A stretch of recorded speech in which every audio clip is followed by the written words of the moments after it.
All right, hey, we're live. Welcome to the workshop number 216. This is a comedy safe space, so if you guys want to say the N word, I'm not going to tell your parents. Um, Jeremy, you're up first. Let me know what your topic is and when you're ready to begin, and I will start your time. My topic is surfing, but I wanted to start by saying Nicaragua. That's about as close to the N word as I'm going to get right now, but who knows what happens at the end. So surfing, guys, surfing a wave takes much more than just skill. You will also need to be able to read the waves. Swimming is an important part of surfing if you can't surf. And lastly, you'll need to be able to speak like surfer lingo. So like shoot the tube, bro. That's gnarly. Throwing buckets. This throwing buckets means to be throwing water from your board, like after making a snappy carve or jamming it off the top of the wave. It means to spray water. So like shooting buckets, this is actually a good thing, and you want a ton of that because that means that your turn is good mush balls. Good mush balls is slang for it just means very slow. So I don't understand. What does mush balls mean? It's a ridiculous word, right? Mush balls is when the waves are super slow. So there you go. You guys are learning about surfer lingo. Super mushy mush balls. That's something that's not good. Also, this may apply to all of us, but this term Barney or a barn dog, this is like a lame beach goer that doesn't matter. You can call anybody a Barney because they're all being weirdos. And then I got into couch surfing. Couch surfing is like any type of surfing. It can be dangerous. And what happens when you get to the house and then you have to, you find out that you have to sleep on an ottoman. And you know, Turkish people, they like to smoke a lot of shisha, especially when they're sleeping. So, you know, be careful. Couch surfing could be difficult. You could arrive at somebody's house and the person instructs you that the couch has to be assembled before you could sleep on it. So it's cheaper to have a couch surfing person than pay IKEA for assembly. That was dumb, I know, guys. The best example I found for couch surfing is when you arrive at your couch surfing person's house and she has a pull-out couch. So, boom. Train surfing happens when you have no money. That happens in India a lot. Then there's like channel surfing. I don't watch a lot of TV anymore, but I can remember back to whenever I was a kid, we had like 4 channels. It wasn't a lot of channel surfing. It was news, sports, static, and like maybe like a boob, but it wasn't really a boob because you flip back and you find out that it was not a boob. It was like a dude's shoulder. And then we have surfing the internet. Like the internet is like a very powerful tool. And, you know, we should use tools for doing things like learning, building, growing. But most people look at cats videos and shit like that. And the internet's not actually used for what its purpose is. And so I think that they actually have a study that it says the more people who have smartphones with internet access capabilities, these people think that they are smart, but it's actually been proving that having the answers at your fingertips doesn't always necessarily mean that you look up the answers at your fingertips and that you actually are smart. So Jesus had a tool, and he was a carpenter. Look what he made. And here we are, cat videos. That's all I got, guys. Thanks for laughing. Sweet. Do you guys have any feedback? I got a couple things written down. Read the waves. I feel like in that first 15 seconds, right when you get to the first term, read the waves, there might be something there in terms of I don't know. I've met surfer people before, and waves are about the only thing they can read.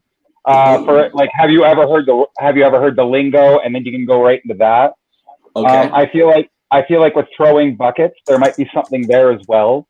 In terms of like throwing buckets, it's a surprisingly historical nautical term. So like you might be able to splash into something with like, and then they have something like throwing buckets, and it's a surprisingly scholarly term. I can't remember the author's name, so it ruins whatever I'm trying to deliver. But guy who wrote Moby Dick. If you can find that one, it would fit pretty nice in there. I forgot the name, but yeah. I definitely think that mush balls. There's something definitely there. Like mush balls, instead of what it does mean, it should mean landing crotch first on your board. That's what I thought as well. Okay, so maybe you don't want to go for that one just because like it's a low hanger, so to speak. But again, I wrote it down. Low hanging. There we go. We're talking about balls, and you say low hanging. My friend ended a bombing set at a show on Saturday night with a joke about a bomb, and I was like, you shouldn't do that. Yeah, no, you definitely have to walk a delicate line when you're going directly at a topic such as bombing, especially if you're going to go with like the literal bombing. No, it wasn't that. But yes, I agree. Wait, was Vietnam related? I definitely thought you had something with couch surfing. As a disclaimer, that's the way it struck my ear. Is when you went into it, you were just describing couch surfing. Like before you go couch surfing, be aware of some of the side effects, and I thought that was great. Train surfing, I definitely think you could expand on train surfing. Maybe go into how try train surfing in 2021. It's like vagrancy is a new form. Is just a new form of lifestyle choice. Internet surfing isn't a hobby. It's an essential skill, like starting a fire. I thought that was good too. Okay. Yeah, no, that's all I got. All right. Thanks, Jesse. I'd have to say I'm right along the lines of Jesse at the very beginning, because I had read the waves, and then I wrote down ...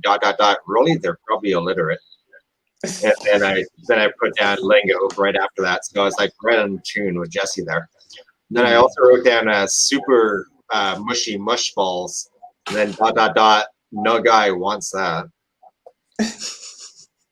And then I'm just trying to read my own writing, because I was writing really fast there. I got house surfing can be addictive. And then I just put down ... because I guess my mind was thinking something, but you went on to another joke. So I was thinking about like catching somebody else's vibe, and all those different surfing lingos is what was going through my mind. And you could kind of relate that to various people's houses, if that makes any sense. Okay. Then she has a pull-out couch, but you didn't pull out. I wrote down that.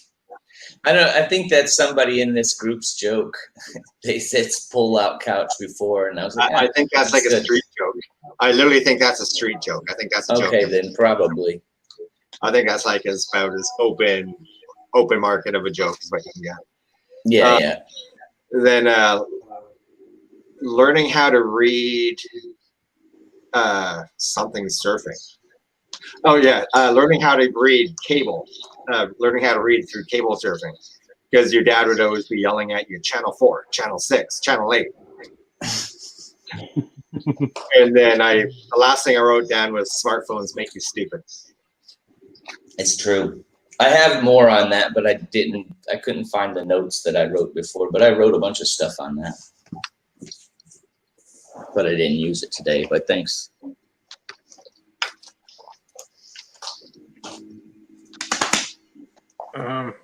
I was thinking like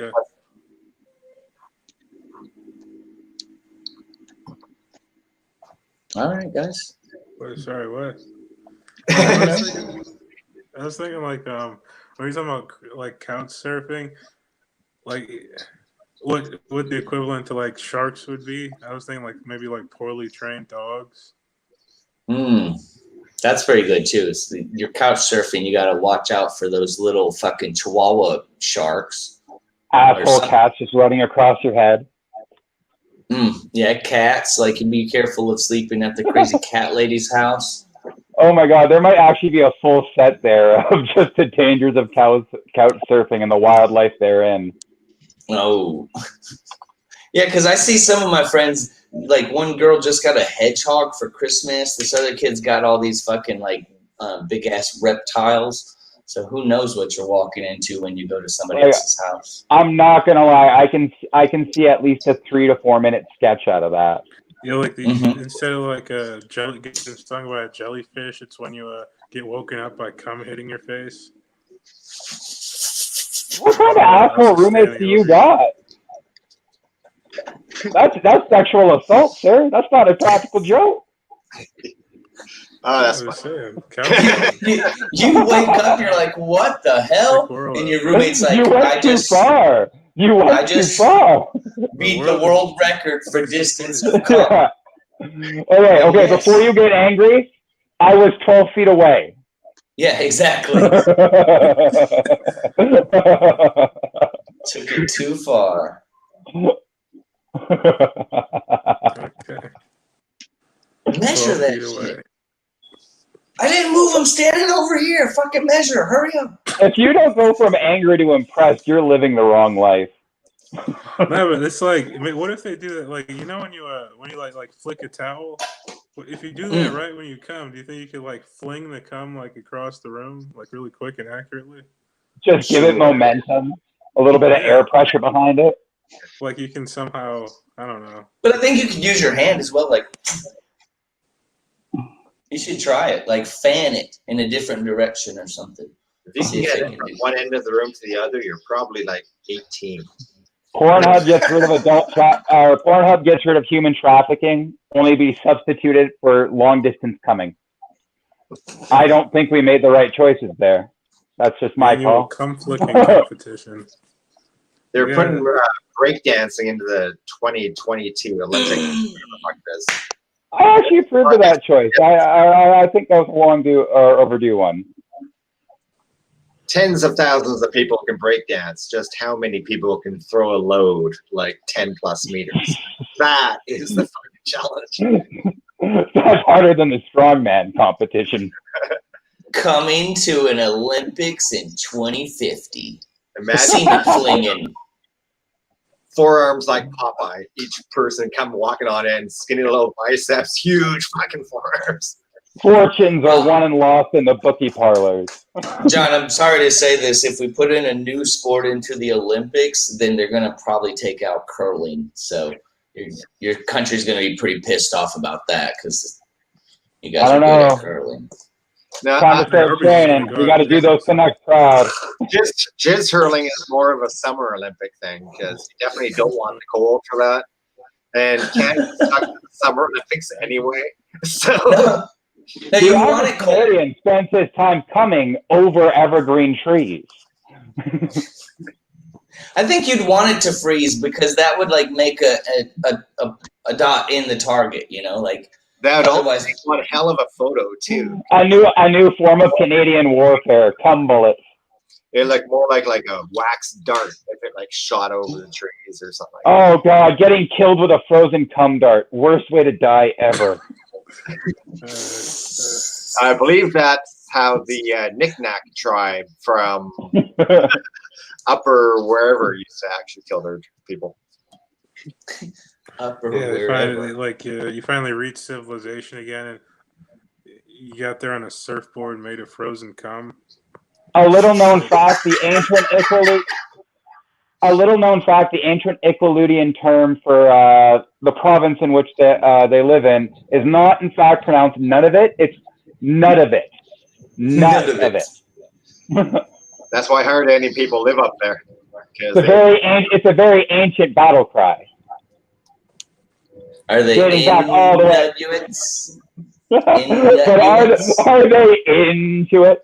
Well, considering I think there's 1,000 people living in the entire region of that third territory. Fuck. None of it. I think it was like 2 weeks ago. I was on the workshop and I did a bit about how we live in a fucking place that tries to kill us literally 6 months out of the year, and we're just fine with it. Some prefer it. Well, Canada and Australia, I've always said, are almost like the exact same country, like they're cousins, but their temperature is like the opposite because both societies are fully polite. We have about the exact same population. We both like to party and have a good time. and both countries have animals that want to kill you at any fucking given time. Australia is just the twilight zone of Canada. And Australia I has always, like, animals that want to kill you, but I live on Vancouver Island where we have a huge fucking cougar population.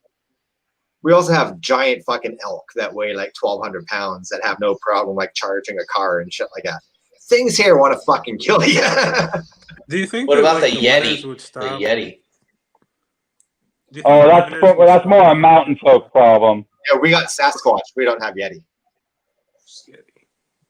Okay, go ahead, Lila. I was asking if you think like winters would stop if we started human sacrifices again. That's what I was thinking about human sacrifice. I was I like, why mean- did they stop? The last 3 months of my trials have yielded no results so far, but I'm not willing to give up hope yet. I've always thought that 2020 was completely the result of the fact that the virgin that we threw into the volcano wasn't really a virgin. Ooh, bitch. We picked Britney Spears! Why did we pick Britney Spears?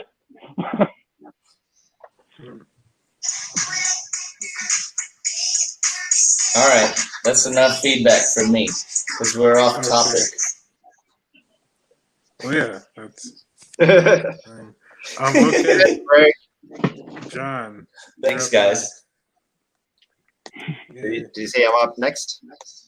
Yep. Let me know when you're ready to begin and what your topic is, and I'll start your time. Okay, my topic is blue balls, and I guess I'll start now. I'll be reading this shit, though, because I wrote it down. When I was given the subject of blue balls, my first thought was like, what the fuck do I know about racquetball? So like, I decided to like hit the old internet and like search out blue balls, which I recommend don't do. Don't Google blue waffle either. Like that's a nasty one. But did you know that the blue balls in racquetball, they're strictly recreational? Like they're only at a medium speed because not too many guys can handle the blue balls. But if you want like those hard pounding balls that'll drive like a person to a heavy sweat, that actually requires the faster black balls. They're a little bit harder and they pound faster. And honestly, that is 100% true. I Googled that shit and it didn't surprise me. But like I've personally never actually played racquetball, which is why I had to Google that because I was far more of a squash player like years ago. And with squash, we use smaller blue balls. And you also want those blue balls to be nice and warm. So I used to like always put them into the front of my jeans, like on the walk there. That way I could like reach in my pocket and I could like play with my blue balls on the way to the gym. But like when you got there, you always wanted to like put them into warm water because like blue balls, when they're all warmed up, they definitely perform a lot better. And really, who wants to have dirty balls? But like, and I was about to joke about the obvious blue balls, like when a guy's getting too excited and he has like no release. But I thought like that was too easy. Like there's really no excuse for a guy to even have blue balls because the answer is in the palm of your hand. And like I was single for so long that I used to avoid that occasion on the odd. Like I was single for so long that to avoid blue balls, once in a blue moon, I'd like actually use ketchup every month or so, you know, instead of lube, just to make myself think that I was actually in a relationship. Helps to calm everything down. Like my girlfriend has blue balls. They're hanging all over her tree. She's got blue balls and silver balls. It's really quite festive. Like when people think of blue balls, they're generally thinking of like two. Because blue balls, you know. But when you play pool, coincidentally, the blue ball happens to be the two ball. And I don't think that's a coincidence. Like I was actually playing pool. This is a 100% true story. I was playing pool with a friend many years ago, and somehow I was able to hit him in the balls with the blue ball. Ooh. Like this is never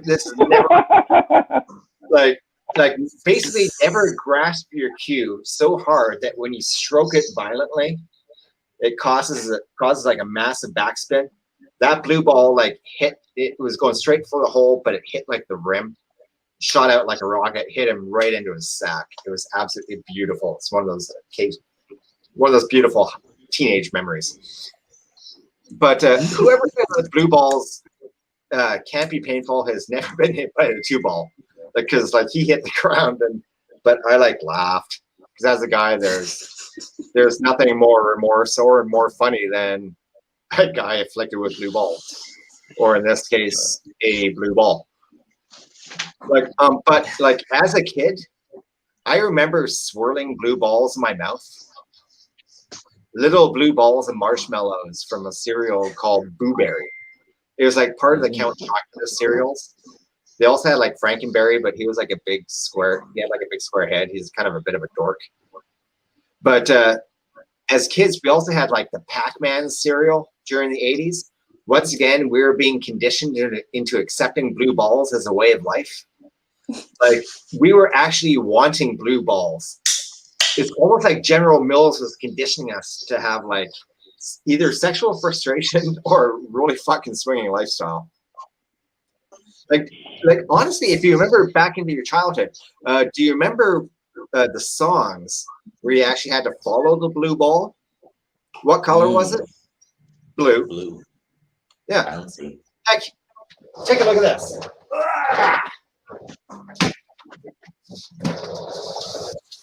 Even my fucking exercise ball is blue. Like, that's got to say something. In conclusion, blue balls aren't necessarily a bad thing, so long as they're exposed to the right time and place. That's my time. Hey, sweet. Good set. That was fantastic. You guys have any feedback? I don't have any feedback. I have 3 things written down. Actually, just 2. The blue versus black balls. I thought that was hilarious. And a good callback for that is when you play too much. When you play pool too much. When you went to that pool story, you never want black and blue balls. You never want black and blue balls. Nice little callback, and it's just funny. You're always craving the black ball. You're never craving the blue ball.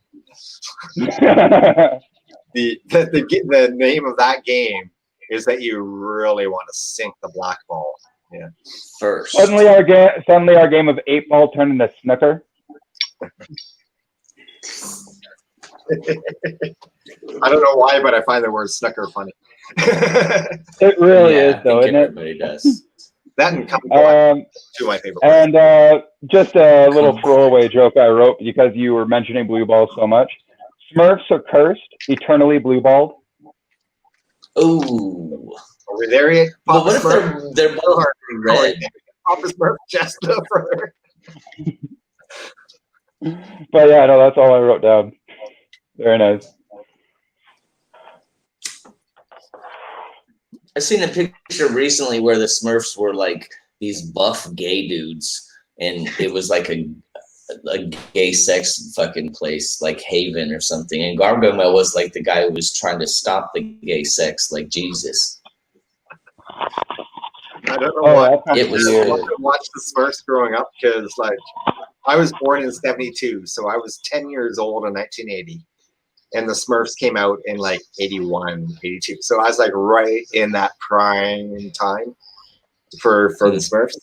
So, and also being an atheist, that entire thing just I find hysterical because there was only one female Smurf being Smurfette. Mm-hmm. And there was hundreds of Smurfs. Yeah, and how did those hundreds of Smurfs get there? Like either Papa Smurf fucked Smurfette 100 times and had 100 Smurfs, or everybody fucked well, maybe. Well, no, I think maybe what if Papa technically Smurf Gargamel is made Smurfette, and I think maybe Gargamel made Smurfette because of the fact that he was disgusted with the Sodom and Gomorrah lifestyle of the Smurf, so he thought, "Add a woman, add a woman."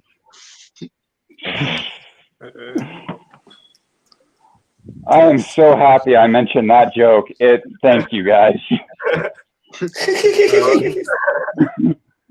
Hey, 2 of us. All right. Anyone else got anything for John? Yeah, I thought the black and the blue balls thing was good as well. Mm-hmm. I just, like I said, I literally Googled that shit and it just made me laugh. And I'm thinking that's way too obvious for a fucking joke. the squash balls thing in the beginning, like that was this, like we're gonna play squash. All right, no, we're not. Yeah, sorry. Okay, go ahead, Ben, Brad. Oh, right. What I was gonna say was I really liked. I mean, you did your whole set on blue balls, but yet you didn't really talk about actual kind of like blue balls that happened to a guy. I like that you kind of your whole thing was kind of like sexual innuendos, and I thought it was really smart because if I had that topic, I would be doing strict like sex jokes and blue balls. So I thought it was really brilliant that you're able to do your whole thing on, things Around, normal, yeah. and things, yeah, going outside the box. And I thought that was really good. I also made a note that you had a good opener. I don't know if you planned it, but I thought your opening joke. Sorry, I forget what it is. But as you were Squash talking, balls. and I was like, "Damn, that's a really good opener." Like it caught my attention, and it really built the entire set around it. So you're able to take that opener and lead to the next and next and next thing. So I thought that was really good, and yeah, the whole thing, I loved it. Like I said, I really liked that you went outside the box, but you still talked about blue balls, but you didn't, and I don't know, I liked it. That's good. Honestly, 100% honestly, you can thank my girlfriend for the opener itself because I'm dating a woman that is honestly way funnier than what I am, just naturally. So I have to be honest, she's not a stand-up, but she's just one of those people that is just so she's not Ghost Rider. Yeah, she's just that when I told her my subject, she's like, blah, blah, blah. And I'm thinking, oh my God, you just literally, that first sentence that she gave me, let me actually spur on to the rest of it. So, No, yeah, that's hilarious.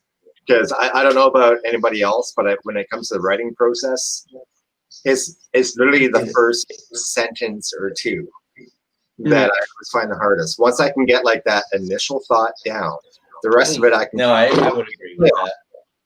And she literally gave me the first sentence, and I'm thinking, boom, I've got it. Like I've got like at least the initial part of it. The rest of it I can work on and play around and stuff like that. But just she said that one thing, and my mind just went, bang, got it. Like you got a direction. You got like a yes. I like that as well. I agree. It's like, whoa, I didn't think of that, and I didn't know where to start. Let's take it. Let's start right there. No, that's good. I agree with what Brad said about your whole set. It like flowed together, and I like the way that you skirted around the whole topic that we all knew you were going to talk about while talking about the topic that you were given. Well, I deliberately chose to only talk about the direct subject for only a split second and make it obvious that there was the obvious thing, and then like I said, the purpose of these workshops I've always found is to try to think of what you wouldn't think about and try to find something in there. So. No, I agree. Any more feedback on the topic of blue balls? A subject no guy ever wants to have, but if you got to do it. Hey. Okay, well, Brad, you're up next. Let me know when you're ready to begin and what your topic is, and I will start your time. Yeah, for sure. All right, guys. So my topic is on alpha males. So as you heard, my name is Brad Martin. I'm 21 years old, and it is my first time doing one of these workshops. So it's nice to meet you. What you need to know about me is I am in school to be a teacher. And the problem with being a teacher is you need authority. You need the students to think that you are an alpha male, which doesn't come easily for me. I had a little girl as teaching a JK class, and I had a little girl about 3 years old call me Mrs. Martin by accident because I guess, I got the long hair. And you know what I learned about 3-year-olds that day? That 3-year-olds cannot take a punch. I'll tell you that much. They cannot. Before you guys get weird on me, I just want to point out, I am joking. It's a joke because she was actually 2. So, boom! Classic joke coming out you right off the bat. Let's keep going. Now, as you may see in the media, cops are a bunch of, egotistical males usually, and they think they have this high power. But have you ever seen a cop try to act tough while they're riding a bicycle? You know what I mean? I think cops who ride bicycles should only legally be allowed to arrest children. Because when you think about it this way. If they're in a high-speed police chase, they gotta take the goddamn bike lane. So that's my bit on top. Let's keep going. I don't care how tough you think you are. I don't care if you're an alpha male, omega, whatever the fuck that is. I don't care how tough you are. When your finger pokes through the toilet paper while you're wiping, you're a new person. You don't know anything about yourself until your finger pokes through the toilet paper and makes skin on skin contact with your butthole, because there's only two options. One, you find it gross.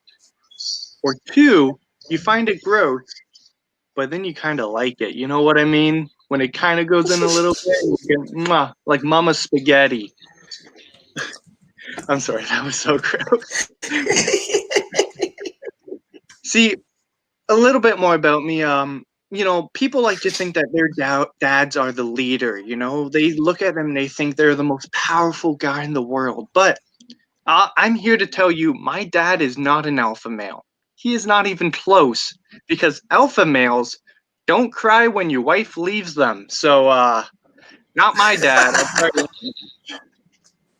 I used to work with this guy, and he was very, kind of typical alpha male, super conservative. He's just a douchebag, but he thought everyone should listen to his every word. He was very racist, and he was very homophobic. Like, if he had to lead people, let's say he had to lead a group of sheep, he would lead them straight to a Proud Boys rally. Like, that's the type of guy he is. But my biggest dream is, he was telling me one day at work that he had to go for a prostate exam. Now, not many people know this. The male G-spot is in your butthole. I know that. Yeah. Yeah. It's science, baby. It's weird, but there's been actual reports of men getting prostate exams and coming by the doctor accidentally touching their G-spot. So I think the only great outcome of this guy getting a prostate exam is if he came by another guy. That's a dream situation for me. He will find out new things, and you know what? Maybe he'll be supportive for once. He'll look at, let's say an LGBTQ rally and be like, you know what? I finally get it. I understand now. But let's keep going. Now, a wolf, a pack of wolves is led by one leader. There's one leader who is the alpha wolf. And it kind of made me think, you know what? I think Donald Trump is kind of an alpha male. He is a leader. Because when you think of it, Donald Trump is exactly like a wolf, because both of them try to fuck their offspring. So thanks. Now, not many people know this. When cats look at you in the eye, they're actually trying to assert dominance. That is a way they're trying to assert dominance over you and be the leader in the household by making eye contact with you. And if you break it, then they know that they're the alpha male, which made it extremely hard to cook my cat. I'll tell you that much. Couldn't eat it. Kept staring at me. I felt bad. Well, I think I only got one more, but you guys have been awesome so far. My girlfriend, she is very, if you look at both of us, you might think, who wears the pants in the relationship? She wears the whole goddamn suit, She even has the cummerbund and everything. Like, she is way stronger than me. And we were at a club, and this guy kind of kept trying to grind on her from behind. So I'm like, hey, buddy, stop it, And then he kept trying to grind on her. I'm like, okay, dude, knock it off. And then he kept grinding on her. And I was like, you know what? That's it. I'm going to use a stern voice with them. And then I look at my girlfriend, and she's taking all of her rings on her left fingers and putting them on her right hand. And I'm like, what are you doing? She's like, sorry, I got this. Boom! Knocks the guy out. I'm like, oh no, I'm a pussy. Like, oh. You know what, guys? Thank you so much. That is my time on Alpha Male. So,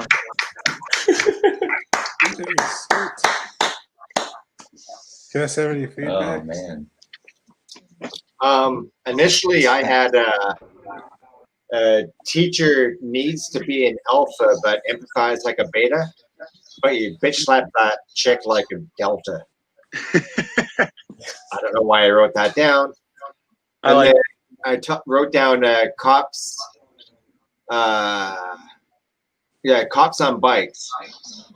They're not cops if you can hurt them more when they hit you than if they hit. But you know what I mean.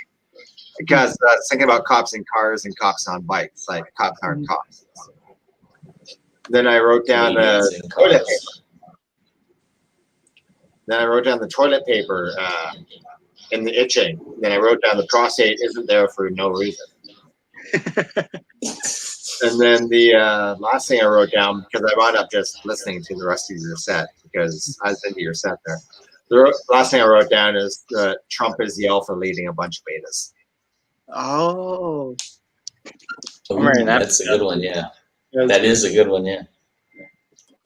And the rest of it. How far does that list go? You said Omega, so is there like a Zeta male?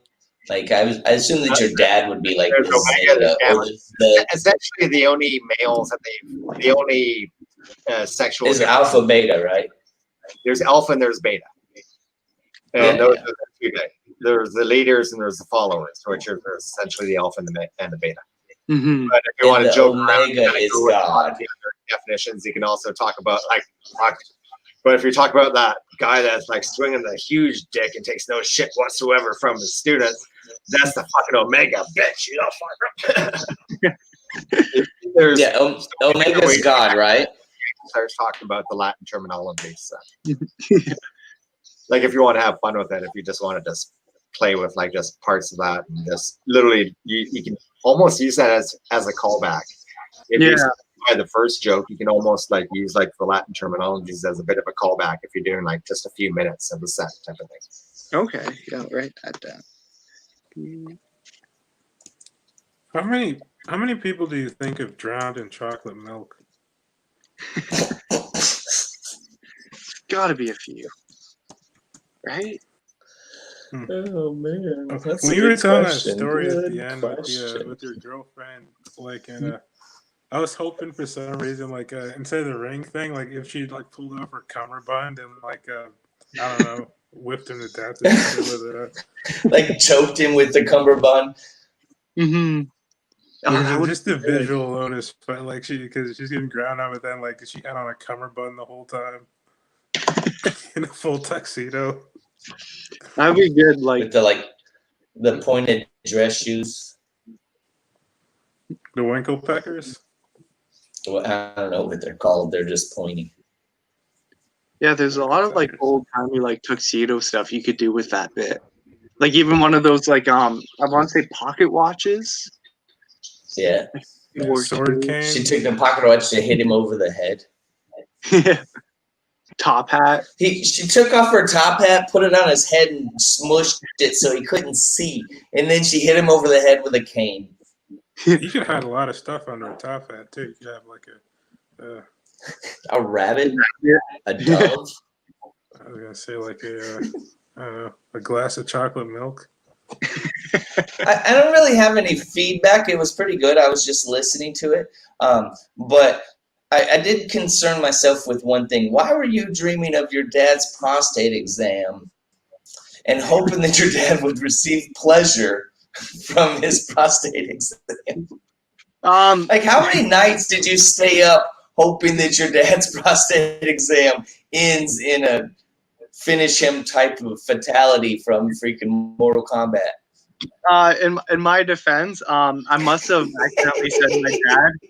Because I wrote down, it was actually my coworker who was like this really racist and homophobic guy.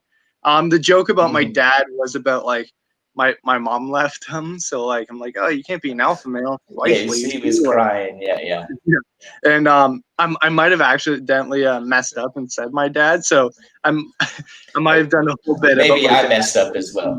So Yeah, no, I think that's the way I heard it, but maybe you did say it that other way, and I just was like, just make it flow together. Maybe you don't like your dad because he cries all the time, and he never taught you how to be like a man, and Yeah. so you're like, I hope he goes in there and he learns about being a man. I don't know. If you cry blood, does it break the rules? You can still be blood if you cry. You can cry, but it's got to be blood. that's fair. That's actually a good point. Well, we have to go to the doctor after you cry blood. Any more feedback on that topic, you guys?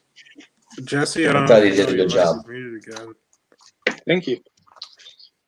I think you did a good job again. So, Thank you. or I mean, not again, but another good job. So it seems like the first person kind of sets the room up to do better, and then, so you guys can thank me later, whatever. I got a Venmo if you want. Do you want to hear something stupid? My No. girlfriend. Where'd Jeremy go? My girlfriend No, I'm just still sent me here. a message saying that she just got banned from making comments for the next 24 hours on Facebook because during my set, we were Can talking you or some. can you hear me now? Actually, not Yes. during my during Jeremy's set. They were talking about none of it because he made the comment about none of it, and my girlfriend made a comment on Facebook during your set that none of it. I'm having none of it. Boys are gross or something. What is it? Yeah, I'm having none of it. Boys are gross. She just got banned from Facebook for saying that. Wow. I got That's pretty What? weak. a flag during one of these. Can you guys hear me? Yes. Yes. Okay. Check. Okay. Awesome. Mic check. I only had two things for feedback on that. I thought it was a great set. I wrote down, you will never, like when you're talking about those children, I thought a good way to get into like how you hit one of the kids was you will never out alpha a 3-year-old. Even if even if they can't take a punch, the cops have their back too hard. It's ages. I like that. I'm writing that one down. I think you had a problem again. Yeah, like now we can't see you. Oh, now he's frozen. Yeah, it's not Yeah. even- Oh boy. You're frozen, but we can Didn't hear he- you. Did he say he was in Canada? So maybe it's just really cold there right now. Hey, I'm in Canada, stuff like that. Me too. Me Oh too. wait, we can see you again. Sorry about that. My phone, it did a weird thing. And another thing I wrote down was a quick PSA from a future doctor. Please don't eat your own shit. When you went to go be like, mwah, like mama's pasta, I thought that'd be a funny little segue. And a callback to that you're trying to be a doctor. Yeah. Oh, that's all good stuff. Okay, so that's all I have. Is my camera working fine and everything? Yeah. Oh yeah, I'd hate for that thing Yeah. to go break down in the middle of my set. That would suck. I don't know if your hat is working fine. Is that bananas? It'll make sense. It'll make sense during the bit. The robe looks incredibly comfortable. Again, it Okay, is. well, you're up next, I- I guess. So, Yeah, let me know when you're ready to sure. begin and what your topic is, and I'll start your time, and it'll be great. I'm ready to go, and my topic is gardening. So for gardening, I made a character. So here we go.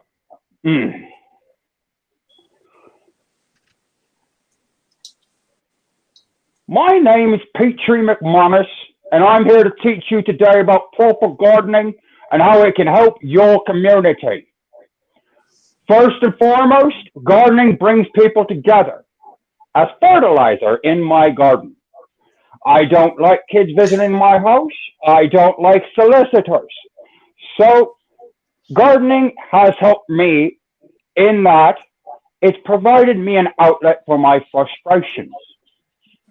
See, after Paul Meredith died back in the 1980s and I got carried away with that IRA business, there was only one thing left to do, and that was to grow some sunflowers. You have to take care of things in the classic UK sense. See the brighter side in life, even on a rainy day.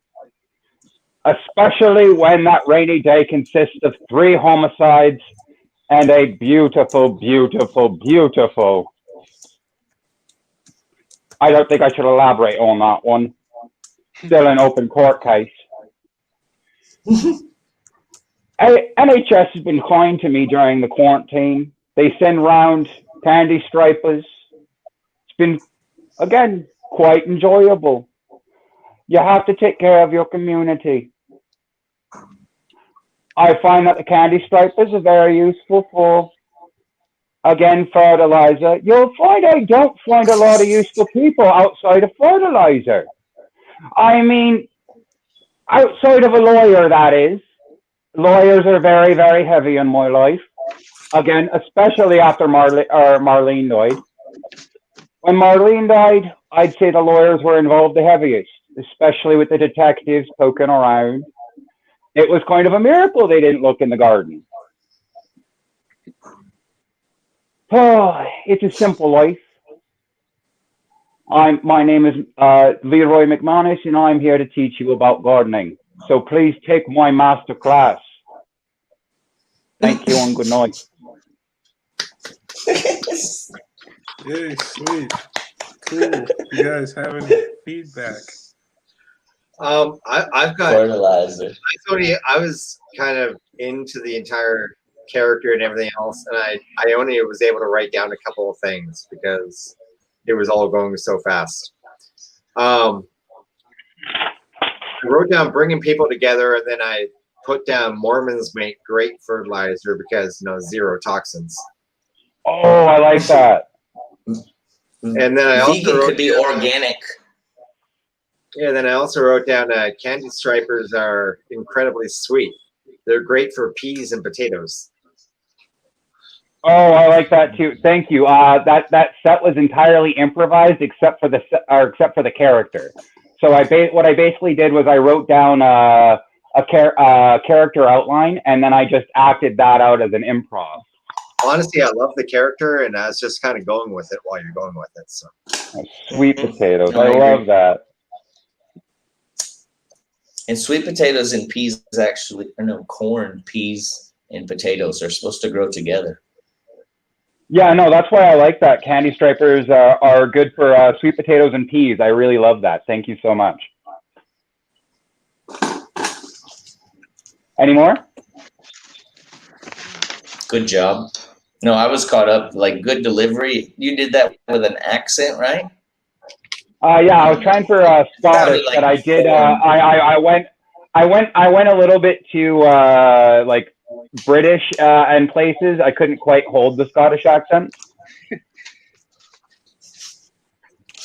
You should have been more drunk. The thoughts crossed my mind, but if I drink too much, my Scottish goes either Indian or Russian. Yeah, that'd have been great. That would have been good. Like, the first set you do is Scottish, but then, like, towards the last half of the show, you're doing like an Irish impersonation. So it could have worked both ways for you. You could have just wrote a set based on Ireland. And just If you are going to try going into the gardening, you have to do certain things. we got to go right for the whiskey.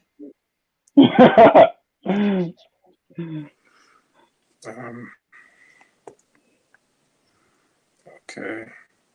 Any more? Well, let me think.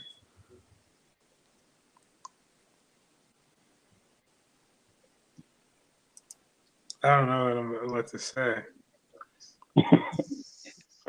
Is that a good or a bad thing? I think that means he may have been like into the character and just watching it, because unlike I appreciate that. Honestly, I do. character and the character was unique, for lack of a better word.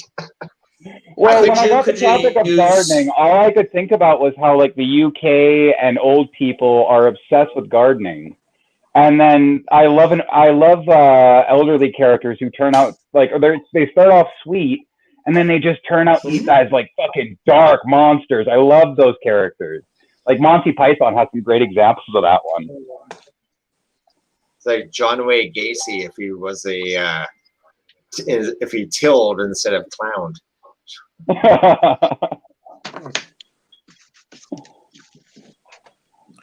Let's see. I don't know. I'm trying to. I appreciate that you guys liked it. Oh yeah.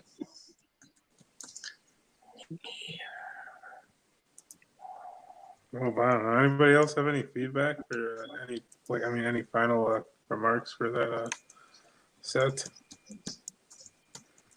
I just say bravo. I like the fact I've done. I think this is like my 9th workshop, and you're the first character that's actually been produced. So I Yeah, think me that's too, awesome. actually.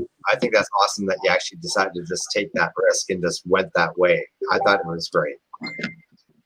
Well, I've done the workshop a few times now, and honestly, like I love this format for just experimenting with new stuff, and you get just such great feedback. Like I'm so close to being able to actually produce some quality content just because of the feedback I got off of this, you know? Mm-hmm.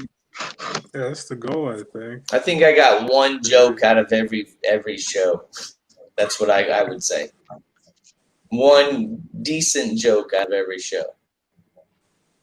So it's like 1 in 20. You write 20 jokes, you get one okay joke. Yeah.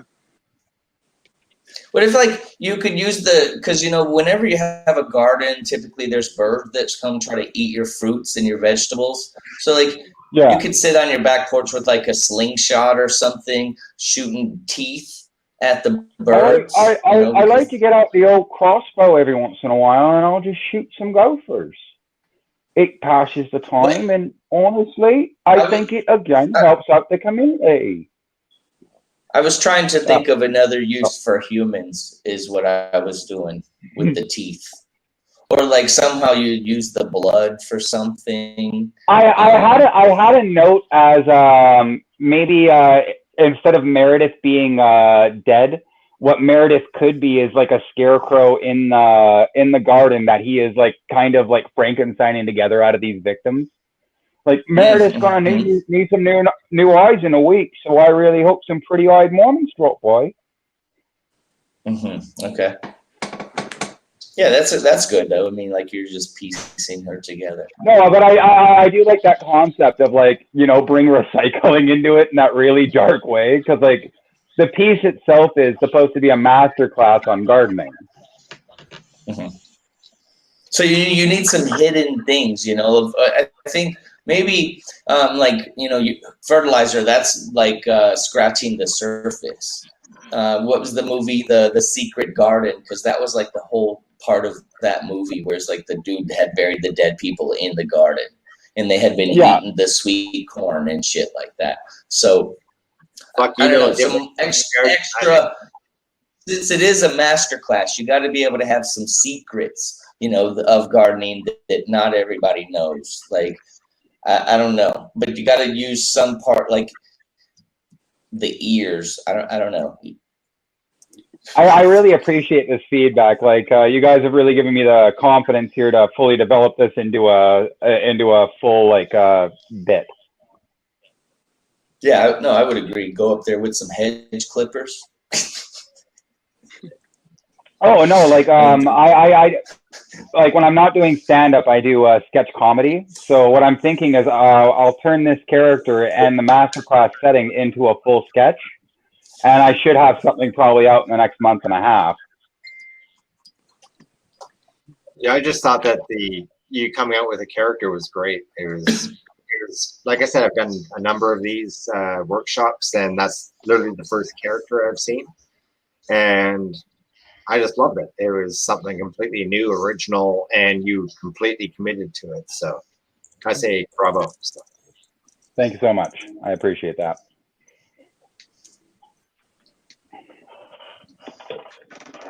Any more feedback, you guys?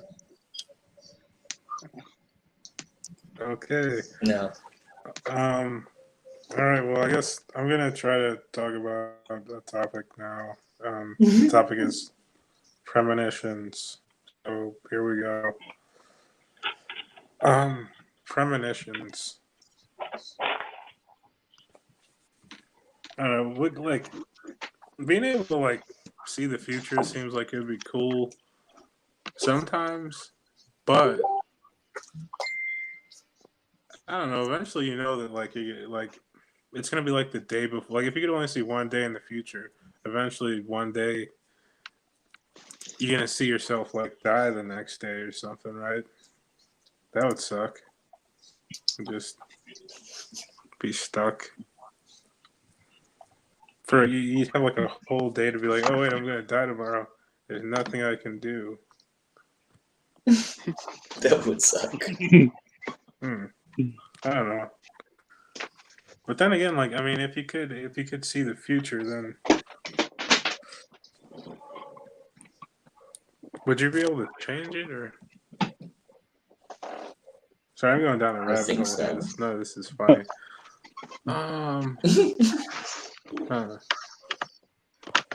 Premonitions.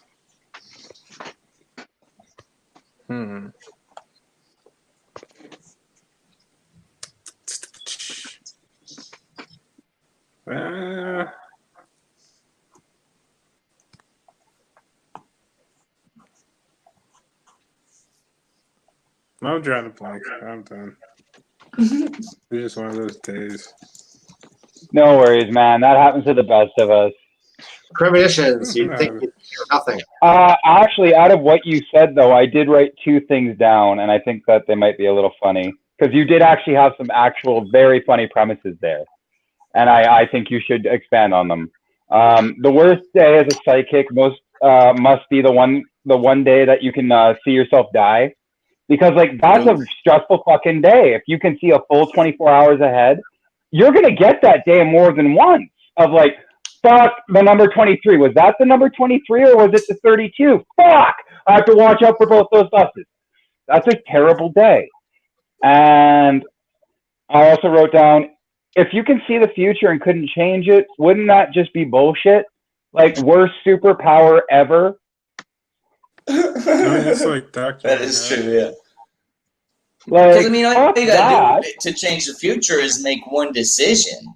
I mean, do I go to? Yeah, but remember those what if books where you were what like, if skip your to page powers reliant 42? on that? No matter what you do, your powers are reliant on you reacting to that vision.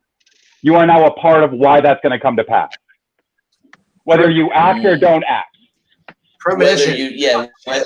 whatever happens, Exactly. The ultimate If you ignore it, decisions it are will going to still come happen. down to that. Yeah. Exactly. I love that premise of like, that's the worst superpower ever. Like, I saw my mom hit by a fucking bus on Tuesday. Nothing I could fucking do about it. I told her to stay in the kitchen. Well, no, but that's Bus kid fucking busted through the wall. I don't know if you've ever read. And now we're out of house and a mom? Like, that's bullshit. I should have just said shit. That's good. No, that's good. I like that. That's funny. Look, I wrote down like premonitions. Like, first of all, she said no. So I was like, oh, Jesus Christ. And then I don't know if you remember the movie Bruce or whatever the fuck it was called. Is the Jim Carrey Bruce one? Almighty. Bruce Almighty. Bruce Almighty. Bruce Almighty. Well, I wrote down like winning lottery tickets, but everybody else wins type of thing. Like, what the fuck is that good for? And then I also doing stand up but having no thoughts, like literally going up onto stage and like, okay, go around. Fuck, I knew this was gonna happen. Because I've been there, so that one kind of hit personally.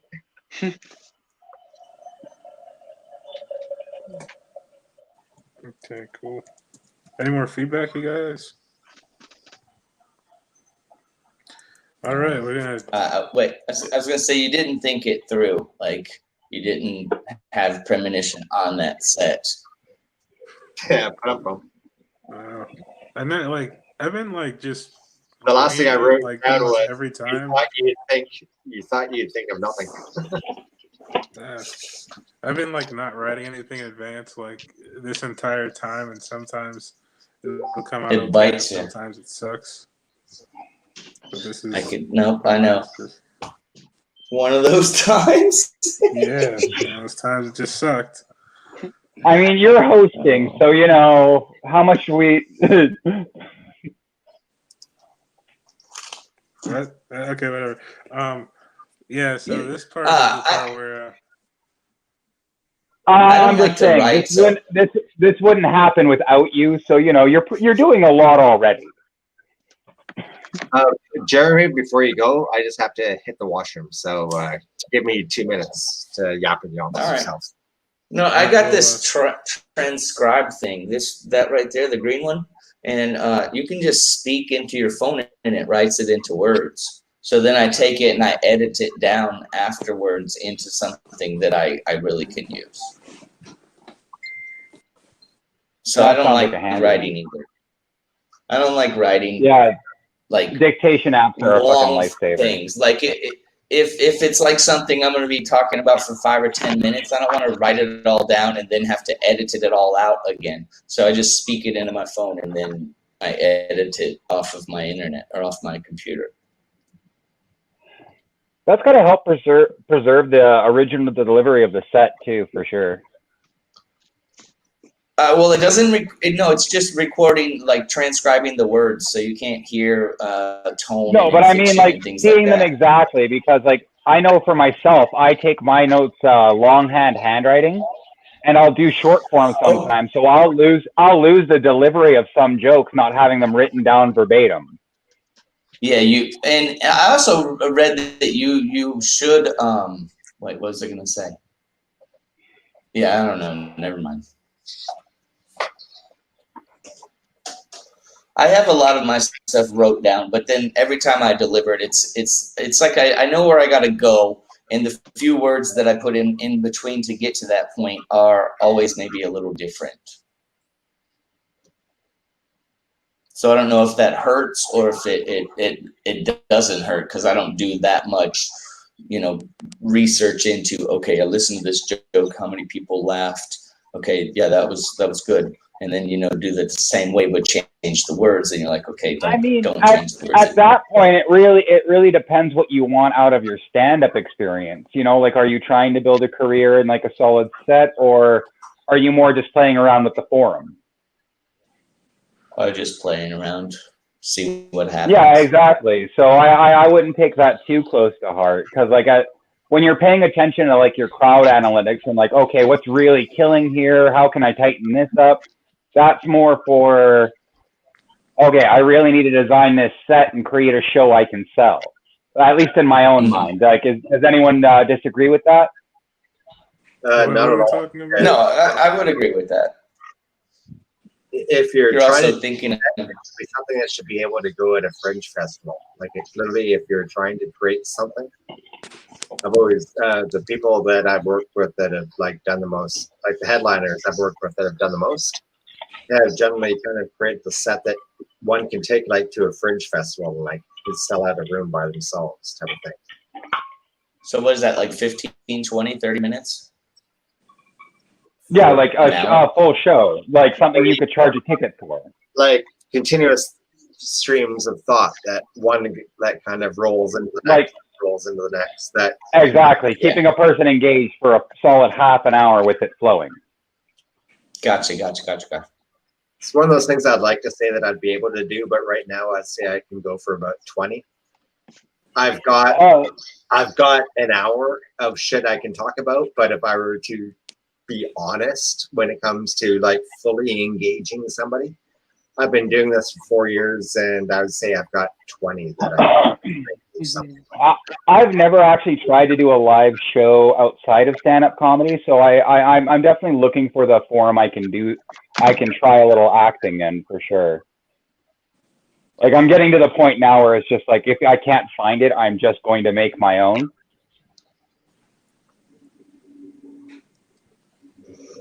Okay. That's the way you It should took do me it. almost 4 years to realize that I literally have to act out some of my jokes. As silly as it sounds, like everything is such a learning experience, because I've always said I'm a writer first that learned how to say stupid things on stage. And it's taken me almost 4 years to realize that what's in my mind, I literally have to act out on stage for for the odd joke. Like I have to almost put myself into character, kind of going back and forth. And that, and over like the last 6+ months, I've been deliberately doing this with various jokes, and I've been finding a greater response because I'm able to kind of put people like and characters into situations that whoever I'm talking to can kind of understand. Like I've kind of got like the conservative grandpa, which everybody has, and then like there's the hip West Coaster, blah blah blah, that everybody kind of can relate to and knows because they've seen them a million times on television. And so I kind of talk my usual set, but then I'll kind of flash into, I guess you can say, mild acting, because people have to know what is actually happening with the jokes. So I'm definitely finding a challenge in marrying the two, for sure. Like it's hard for myself to transition from that stand up as myself into a character and then back again just smoothly.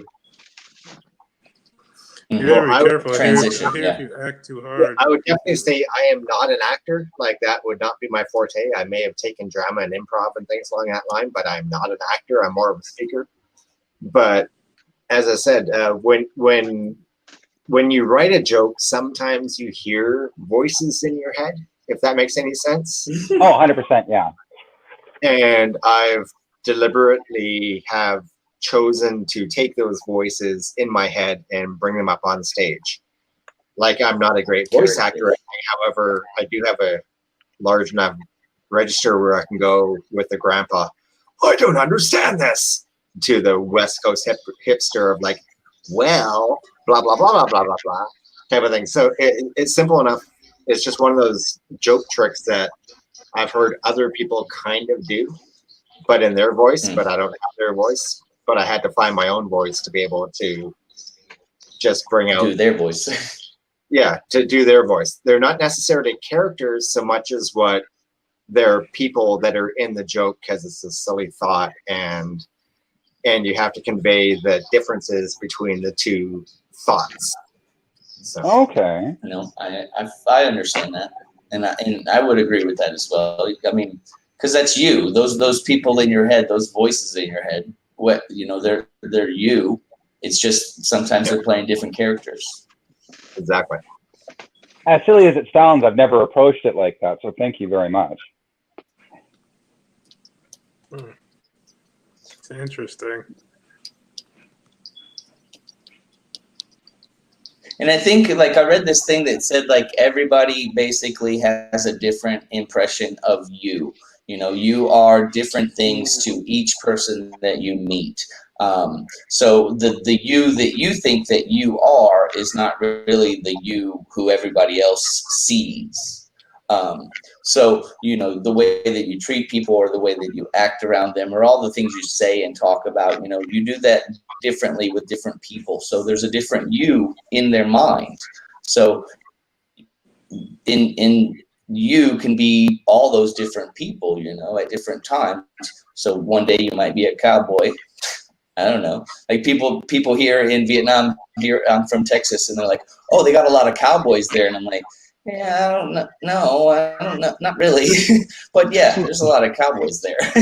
So they think that I'm a cowboy. So in somebody's mind, giddy up, partner. I'm a fucking cowboy. So the same type of thing. You're all these characters. You just have to figure out how to be all these characters or how to let it out. And I think that's voice and also act out in many situations. I think I can relate to that for sure. Like being Canadian, Bob, before the stream started, we were talking about just classic CBC characters, and Bob and Doug McKenzie came up. And as a Canadian, we all have a Bob and Doug McKenzie moment. Take off The moths. You got to release the moths into the theater, ruin the whole theater. It was their own fucking movie. It's amazing. It's fucking amazing. Kevin, but that was cool. How everything that happened was just already happening on the main screen, and it just happened like 5 minutes before. If there's any comedian, that was genius right there. a must-see movie for anybody that loves comedy. There's a few of them. There's obviously Airplane, if you love like Yeah. the, Cool Running. the Cool original Runnings is a great one. the original Cool- Naked Cool Gun. Runnings is funny. Cool Runnings. It's a mad world from like I 19. haven't seen that one. Three Amigos. That Three is, Amigos if you're looking for 80s. and Bob and Doug McKenzie's Strange Brew. Oh my God, is that a necessity if you wanted to see slapstick? It's called Stupid what? humor. Bob and Strange Doug Brew. McKenzie's Strange Brew. Okay. It is a great example of Canadian comedy. SCTV was one of the best shows we had. It is a Canadian classic when SCTV was at their absolute peak, their absolute zenith. They gave the money to Bob and Doug to make Strange Brew. And it's got an all-star cast. Mel Blanc does a lot of the voices that are in there. Mel Blanc, the guy that did all the voices for like Bugs Bunny and shit like that. He does Yeah, you played Heathcliff, right? Dad and the mom and shit like that. It is such a stupid movie that you will fucking love it. It is so Right. John, you have me now like just fucking going through all the Canadian comedy classics I have. We could literally do this for a solid hour. Give me a call after, man. We gotta keep this thing going. The next part is the part where you can talk all you want afterwards, but the next part is the part where we do actual jokes or just random premises or whatever. If you want to, say the N word, that's cool. Jeremy, you're up first again. Let me know when you're ready to start your time. The N-word, you know that I'm racist because, like, I grew up with black people, so the only N-word I ever heard was, like, on Good Times and What's Happening and Different Strokes and shit like that. So if I ever say that, you can guarantee that I'm a white boy trying to be, like, in the hood. That is so culturally irrelevant of a word to me. Nigeria is a country in Africa. You guys know that like a person who sleeps with more than one pillow is a person that is probably lonely or suffers from depression. And like I sleep with 4 pillows, guys, but it's not like that, like each of my pillows has a different purpose. I got one of those long pillows for cuddling. I got a lumpy pillow. Actually, a lumpy pillow doesn't really serve a good purpose. I got another pillow for my head, and then I got a little pink fart pillow. You guys got a fart pillow? A fart pillow is something that you fart into while you're sleeping. Mine's pink to remind me not to put it near my eyes. Yeah, but it's kind of difficult sleeping with 4 pillows because the night before you got a good night's rest, and then you come back the next night and you're like, well, which pillow combination was I sleeping with the night before to get that good night's sleep? And you can't remember because there's 4 pillows and they don't fucking say anything. So it's difficult. It's a lot of tossing and turning at night. And when you sleep with 4 pillows in your bed, it means you got to fuck 4 pillows every night, guys. So it's pretty difficult at my house. But I'm definitely not lonely or depressed at all. So yeah, this was like for me being a comedian. I talk to like family. It's typically my uncle that does this shit. He's like, hey man, here's a comedian doing a funny joke that I found a video of online. You should probably do this in your act. And I'm like, dude, that's not how comedy works, but thanks. And so like the other day, I'm going to do this joke that he sent me from the Pizza Hut delivery guy. Because I guess the person who wanted the pizza requested that they put a joke on the inside of the box. So and my uncle said that, we can make it like one of our family members. So my uncle's a gynecologist. And he's also a pizza delivery boy on the side. And he says, hey, man, what does a gynecologist and a pizza boy have in common? And I was like, I don't know, Uncle, you're both of those. What do you mean? He's like, they both get to smell it, but they can't eat it. So that's my uncle's joke that he stole from the pizza box. Thanks, Uncle Randy, for that joke. Very clever. The next thing is not really a joke yet, but it kind of is already a joke. It's a news thing that I read here in Vietnam. And so it says there's a 32-year-old man. He's from this place, and he had a relationship with a 26-year-old man, and there was some alleged rough sexual intercourse. So let's say guy A gets all of these things ready. He's got like rope and tape and all of these like cheap little bondage things for their sexual experience. He invites guy B over to do these things, and guy A ends up dead, is what I'm saying. So they talk to guy B about what happened, and there's nipple clamps, they're covered in soy sauce. There's a lot of weird things. So apparently the guy they were doing some bondage sex together, and it got pretty rough. But after it was all over, guy A, he left guy B's house, put his clothes on, and he walked out the door, and apparently got hit by a bus. So like this article really has nothing to do with bondage sex. It's just more so that there's a dude that died, and he got hit by a bus. Yeah, I'm still working on that. So you guys, it's okay. Don't worry. Where else was I at? Okay. So I'm gonna tell you about my friend. His name's Trice, and he goes by Trice because fuck his parents, the Triceratopses. Trice is the hipster dinosaur. Okay. Trice works at Starbucks.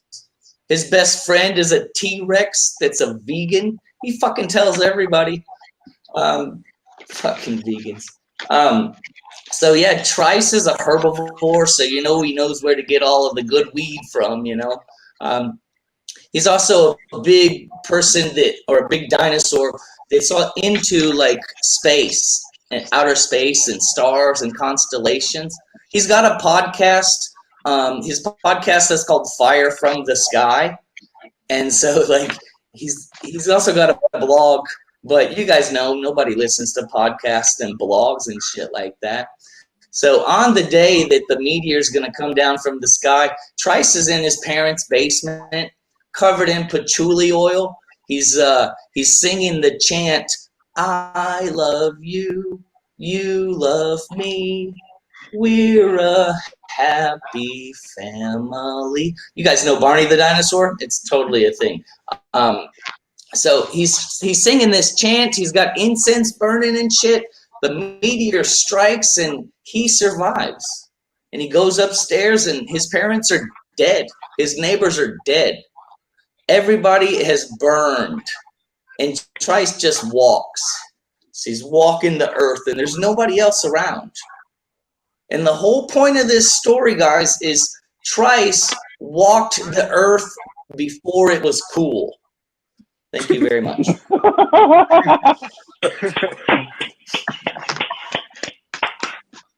I love that concept. Hipster dinosaur. I have to say I love the closure. I was really into your set. I wasn't really writing much. Thank you. I'll take that. Attention is better than... I wrote down a couple of things, but I was just kind of just going with the flow because you went from one thought to another, to another, to another, to another. So if I really want to do anything at all, shoot it down. But I wrote down no worries. Right near the beginning, you were talking about like rope, tape, and shit like that for like having basically a bondage session that went too far. But I wrote down rope, tape, ... a note of consent. So. Yeah, safe word. That would be, that's good. Because everything, like in the article, the guy really died from the rough sex. But I kind of want to tell this like detailed story about all of the sex toys that they had and all of these things about the sexual experience. And then somehow like the dude leaves the house and gets run over by the bus.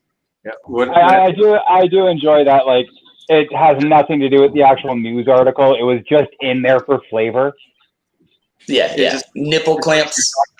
When you're talking about all the sexual devices, I just thought it would be funny if, like, literally you just threw a note of consent in, like, in the middle of it, type of thing. Just No, that's good. I like that like it could be because like a the keep on going. the Don't feel bad for story. the 12-year-old. He was a whore. The story was all from the dude who didn't die. So he's like, I went to Guy B's house and Guy B gave me all these instructions of what to do to him sexually, and I tied him up and I taped his mouth shut and I covered his eyes, and then I turned the lights off and fucked him, and then when I turned the lights back on, he was dead. And he's like, the guy told him to bite him, so there's bite marks all over the dead guy. So like, yeah, he told you all these things, but it's not on paper with that guy's signature. So it's just your word versus a dead guy. Like, I could just imagine the court trial. Like, he gave me the instructions. I didn't know. I also wrote down fuck Trice. Yeah, I also wrote down fuck Trice. Like, Trice, he's a stoner dude. Trice is also against fossil fuels. Trice is against burning plants that are producing electricity for his hydroponic weed. Fuck Trice. I thought that Triceratops bit was so creative. Like, that's literally all I wrote about it was Triceratops was creative. There's so many different things. There's so many different hipster things that I can include in that, but I said things differently this time. Like Fire from the You Sky. could go so many different places. Like, it's a great way to have social commentary. Mm-hmm. Yeah, so I like that. I'm trying to make that into something that's longer, but I gotta figure some things out. I can understand But yeah, that. That definitely has legs to be a set on its own. No, yeah, it's a good. I like it a lot. Yeah, I was thinking about the pillow part. Like, like when you said like the pillows like don't talk. The fart I was thinking, pillow like, came you're from like, Victoria. unless you drink the brown water or something.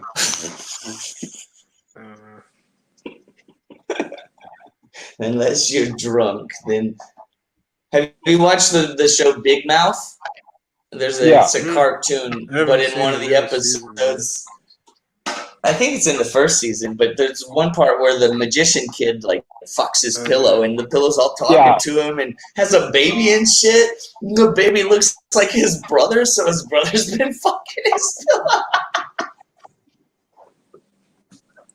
Yeah. I wrote down a couple of things for the pillow bit as well. They're just little one-liners if you want them or not. Lumpy pillow for when I miss Batgirls. Oh yeah, I don't know what to do with Lumpy pillow, but yeah, that's a good one. I don't necessarily want to. I don't know. That's kind of maybe saying too much. Again, I did write it out another way too. Lumpy pillow for between the legs because it's my secret lover. Okay, that's a better way. I like that. And then fuck 4 pillows. I love that delivery. I thought a good like just line is to transition from that would be polygamous relationships are hard. Okay. A lot of tossing and turning at night. What do you mean? Yeah. Exactly. Polygamous? I could have sworn you meant polygamous. Yeah, polygamous. Yeah, probably. Polygamy. Polygon. Fighting Polygon team. We're talking about pillows here. It's pillowgonomy.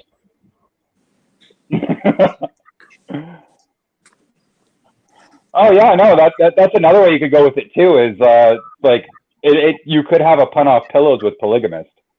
Yeah, you're having a polygamous relationship.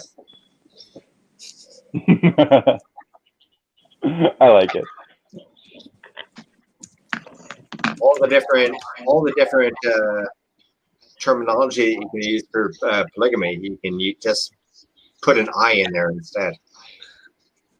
And then you can really judge the intelligence of your Polygamists. I'm a pillow-wigamist. Yeah. Pillolingus. Polygamist? I don't know. At least a pillow would It's too never. much, guys. I can barely deal with one girlfriend.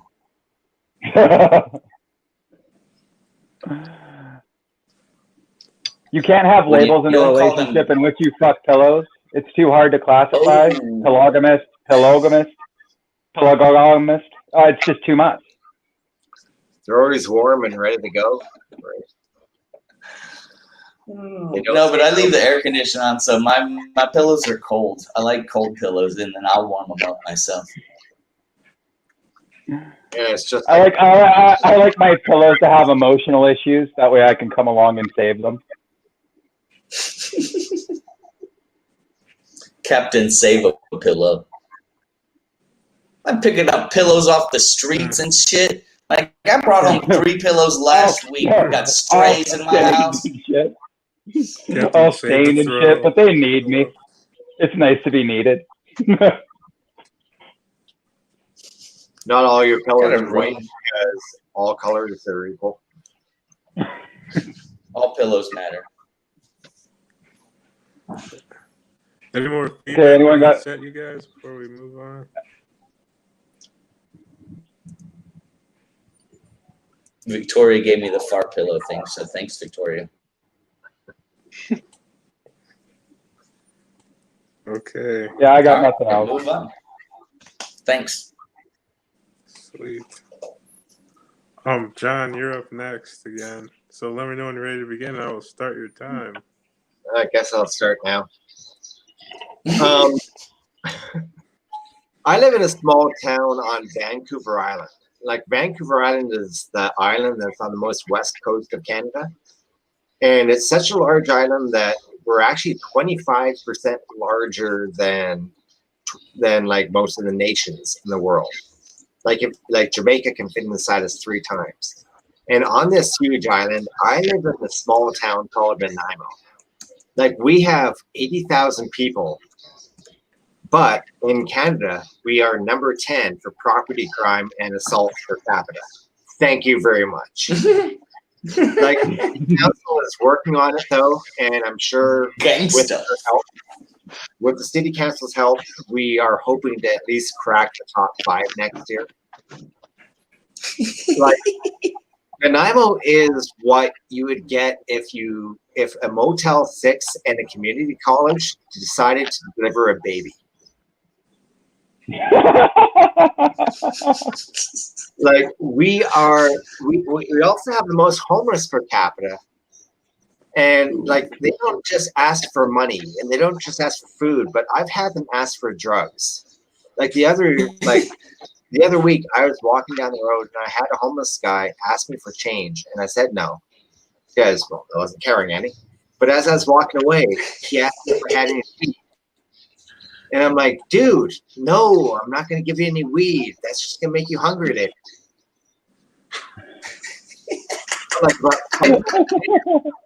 I wish this wasn't true, but about 5 minutes later, I heard a woman scream at her friend, "Stop trying to fuck your dad." So, as you can imagine, I live in a really classy place.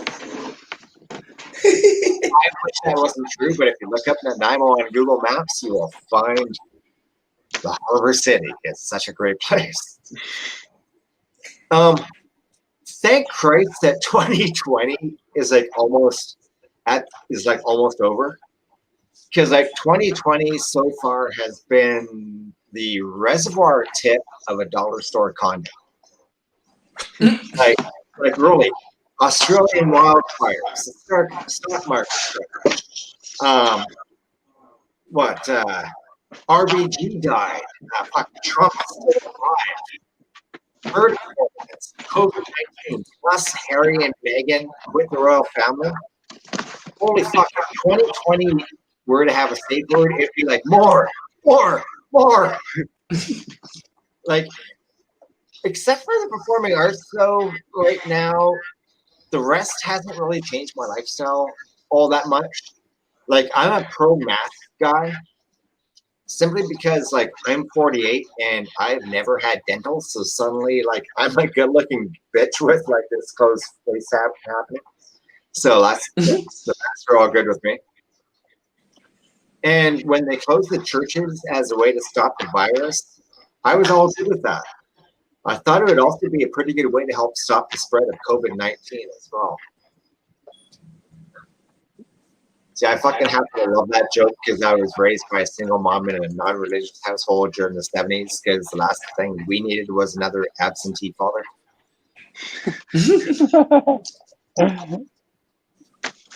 What's crazy is, though, during all this COVID shit, I've actually had friends that have actually stopped doing blow with rolled bills, you know, for health reasons. Yeah. What just blows my mind, though, is that the people that have been making all these rules and regulations, just how affected are they by the shutdown? Like, are these the people that are really watching their money all that much and everything else? Are these people going to our shows? I don't think so. What was really funny is that it's funny and it's not funny. There's a huge wildfire that happened down in California that burnt like over 150,000. I knew the word in my head. I just couldn't actually say it. 150,000 hectares of land. One wildfire that was set by a gender reveal party. Like, seriously, they used fucking explosives to blow off a bomb that set a fire that did 150,000 hectares of forest in California. Now, have you ever realized that the people having these gender reveal parties are the last people that we even really want procreating in the first place? Mm-hmm. Like, what I would love to do is, like, have one of these gender reveal parties in a real conservative family and have purple smoke come out of the bomb. Just having the grandma going like, purple, why is it purple? And of course, you have like a hipster going, well, you know, sometimes it's neither blue. They kind of mix. They're one and the same. Like, do you have a favorite dessert, Grandpa? My favorite dessert is apple pie. I love apple pie. Well, a lot of people love different desserts. When your grandmother was younger, she loved lots of desserts, but now she's just into apple pie. So grandma experience. That is great. Fuck. I can't believe that my brain just went completely blank, so I'm just going for old shit right now. I am currently 48, and 100% true story, I had to take like what they call like the full physical. The full physical. Like, just a couple of years ago with the doctor. And like, I do my yoga, I eat right, I wasn't thinking anything, but I was not at all expecting my doctor to tell me I was sick. Especially when all I did was like ask for a second finger during the prostate exam. He was cool though. Sent me his number after. He makes a hell of a cappuccino. But at 48, when it comes to, if you want to do a callback, when it comes to like taking care of blue balls, like, is that my 1 minute warning? It's your negative 1 minute and 43 second warning. Okay. I'm going to say, fuck it. That's it. I'm not even going to go at the end. You have yourself He had too much material. Yeah. On fire, I think is what they would say. You better get that checked out next time you go to the doctor, actually. It shouldn't burn when you pee. That's half the challenge. Prostate. So whenever he does it, he crosses them. But I'm gonna try that next time I see my pillows. Cross my fingers instead of. See, that's the average tickler. That's the G spot. So right there. Yeah. I wrote down Learn from an old man, guys. Young guys don't know where the G spot is, so learn that. Write that down. That's good fucking life lesson right there. G spot up and back. Yeah, there's got to be some, like, you know how, like, when someone was lying, they'd, like, cross their fingers behind their back? Mhm. The doctor says, this won't hurt at all. And he's got like another one behind his back that's crossed. Forgot to cut his fingernails and shit, man. Man, that's Talk about a learning how to lie 101. prolapse. If you come across a grown-ass man who still crosses his fingers, you can't trust that motherfucker. He never learned how to lie. That's too obvious. We all know. I hate to say it, but if you saw me ever drinking my wine, I am a fucking priss. My pinky goes out. Whenever I drink coffee, whatever, my girlfriend always mocks me about it. The fact that this fucking pinky goes straight fucking out. So. Like an Englishman. Mitch, I can't help I'm better than you. What the fuck you making fun of me for? My class is uncontrollable. I got the king's I blood wrote- in it, Daddy. I wrote down a few things for your Elvis. set, John. Vancouver, you mentioned how crowded Vancouver Island is. I thought that was a great point for anyone who's like doesn't really know about Canada. A good way to just compare that is Vancouver Island, to put it in perspective, is Canadian Japan. 25% of the population on one tiny island. Another thing I wrote down is you were talking about the homeless, right? And how they were asking you for drugs. Yeah. I thought a funny thing, just it was kind of a vindictive thought, but dude, when they ask me for drugs, it makes me want to walk around the neighborhood giving out weed brownies. Giving out weed brownies to the homeless, just to help short term, but ultimately make them starve worse. I have a similar joke to that, which is right after the guy asked me for weed, and I say, "No, dude, that's just going to make you hungry later." I have an addendum to that, which is essentially, if you're going to do anything at all, give them edibles, because that way at least you're killing two birds with one stone. Oh, I like that one too.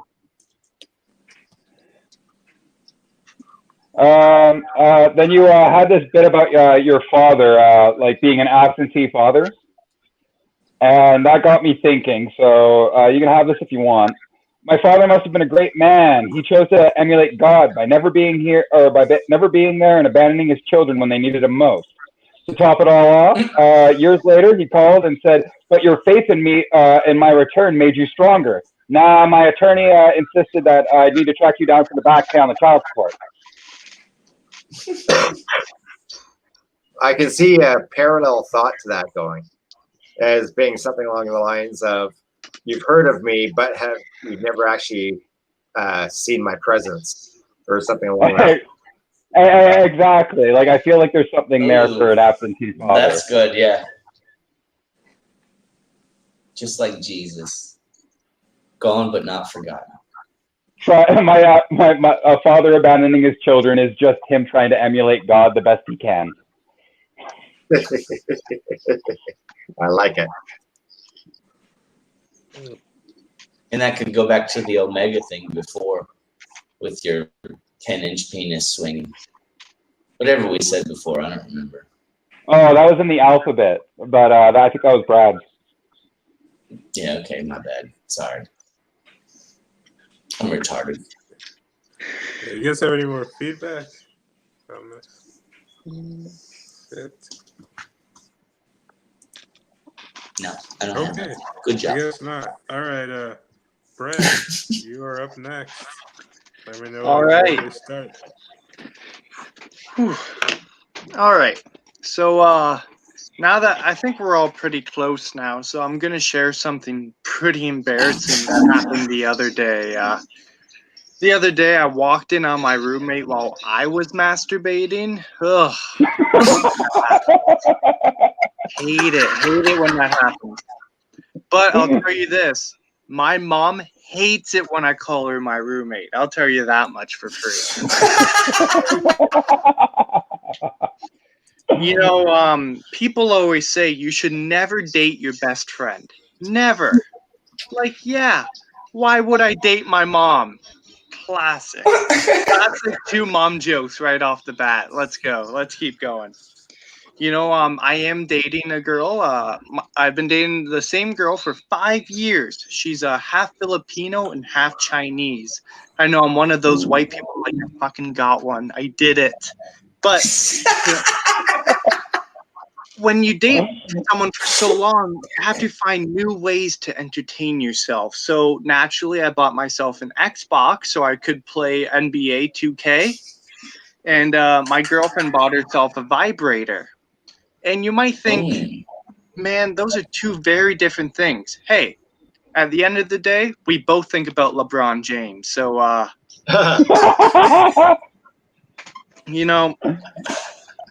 when I'm in school, I have to think a lot. So one thing I thought of is, you know what? It's really stupid that we can blow kisses. We can blow a kiss, but we aren't allowed to blow a French kiss.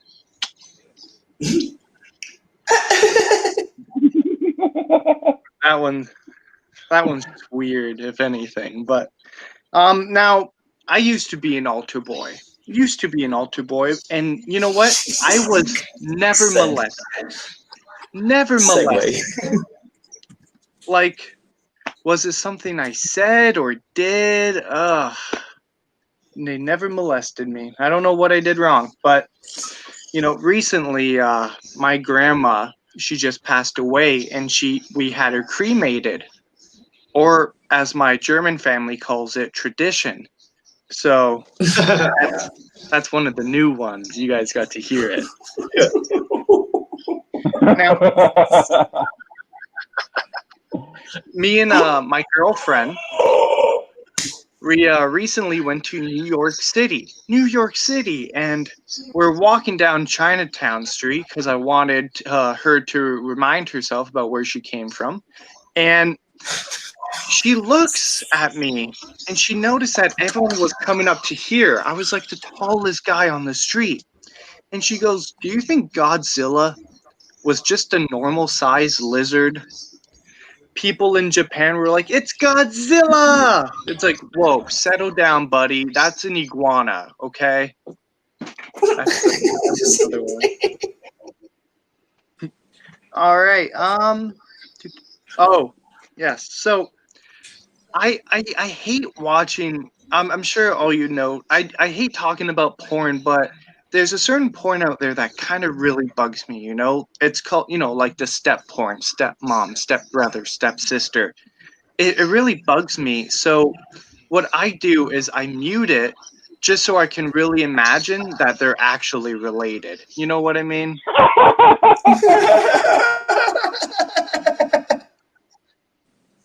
Oh boy. But a fun fact about me is I once dated a girl who was a hoarder. And for those who don't know what that is, I'm sure you all do, but it's when someone collects trash so much it builds up and builds up, but they refuse to throw it away. They refuse to throw anything away. But then she broke up with me. I was the only thing she was willing to throw away. All right, I got a couple more. Do you think Michael J. Fox gave his child shaken baby syndrome? General question. And lastly, not many people know this, but Tim Horton was a drunk driver. He's one of the most famous Canadians of all time. He is an icon, and his franchise is all over Canada. But the actual Tim Horton was a drunk driver. And so he resulted in his death and another person's death. And but the police officer on the scene said, "Man, the road is covered in Timbits." It's a slow burn, but we got there. We did it together. We did it together. We did it together. All right, guys. That's pretty much all the new stuff I wanted to test out, but thank you so much. Cool, yay. Does have any feedback? I got down a couple of notes. I think you had a fantastic set there. I I can't wait for you to develop some more material, like develop your material, and I think you're gonna do great as a stand-up. I really do. Thank you. Okay, so here's what I got. Elaborate on the walking in on your roommate while you're masturbating, because that premise alone is just hilarious. And I think you definitely have some possibility to just mime you jerking off while you're walking, and just how awkward that would be. Girls love it when you blow kisses, but not French kisses for some odd reason. I thought that was a funny premise, that you should mime blowing a French kiss, like, mwah, and just how disturbing that is. Like it just sells that imagery. Like it just sells. Oh, sorry, my camera works funny here, so I missed it. But great minds. Let's see, the step porn. That was a hilarious thing. And I thought just a little tag onto the back line there when everyone's laughing, just to like wrap it, would be, I wish they would just commit. Oh. Just because like, I just want them to be actually related. Commit. Yeah. And I appreciated that you mentioned how Tim Horton died. Not a lot of people talk about it. Yeah. I think he was also high on cocaine too, if I'm not mistaken. So don't be afraid to pepper that in there. Oh, maybe some, that's like I think there's some frosted jokes in there for you. Oh yeah, like the sugar powder donuts. Yeah, kind of going off what Jesse Exactly. Going off what Jesse just said, once again, we're kind of simpatico when it comes to our thoughts. I had the French kiss, but when you do it, you want to both have like the kiss up, and then you want to do the kiss down. Thing to kind of let your point be known. Mm-hmm. I also wrote down that muting the step porn was just funny. I didn't really have anything on that because that joke was just solid as it stood. Thank you. That is weird, the step porn thing. Yeah, but I think you could relate that to just being like, just everybody's at home, so it's like we gotta put something out, and I have they're a running gonna fuck theory. their stepsisters and shit like that. Yeah. Like I have a running theory. Step porn has to be what's responsible for that has to be like all the divorce and then remarriages over like the last 30 years. Like some shit has gone down that I didn't need to know about. I think I don't need to know how your family got closer. But wouldn't it have been cool if you were that stepbrother? Like when you were younger, you're like, wow, that's kind of weird, you know. But then it's also like she's not really my sister, so like I get to go home every day and fuck my stepsister who's hot as fuck, but I can't tell anybody, but I get to fucking do. Like she brought over her friend the other day and I got to fuck her and her best friend. That sounds awesome. Like therapy. That sounds like so much therapy. It would be weird. I agree. It would be so weird. But it would also... You're like a 16-year-old virgin who nobody likes you, and then you get to fuck your hot stepsister. Well, when you're a 25-year-old man and you're trying to date another person, it's like, who was your first girlfriend? Oh, fuck. Okay. Listen. Who the fuck asks those questions anymore? We were a close family. See, I actually know someone who is dating like their stepbrother technically. So, her parents, like her mom's been dating this guy for 15 years, but they're not married. And last year, she just started dating this guy's son. So they lived together for the past 10 years, and they're dating. They're not technically stepbrothers, but that's still fucking weird, right? Like, I'm not crazy. That's 100%. You need to find Jesus. Yeah, they need a good read of 1 Corinthians, I think. You need an old priest and a young priest, and no one needs to be touched. Well, I mean, you guys are talking about like I blame Woody Allen myself. Oh, yeah. I mean, the dude literally fathered his own baby wife. That's creepy. Yeah, that's weird. He's mass producing his own wives. Like Stepfather. Every year they get younger, and I stay the same age. Can you just imagine him awkwardly in a eugenics lab? So I'm looking to create the perfect companion. I'm just all weird and I'm shy, and this is the only way I can really, think about going about it. It was going on about Brad's set.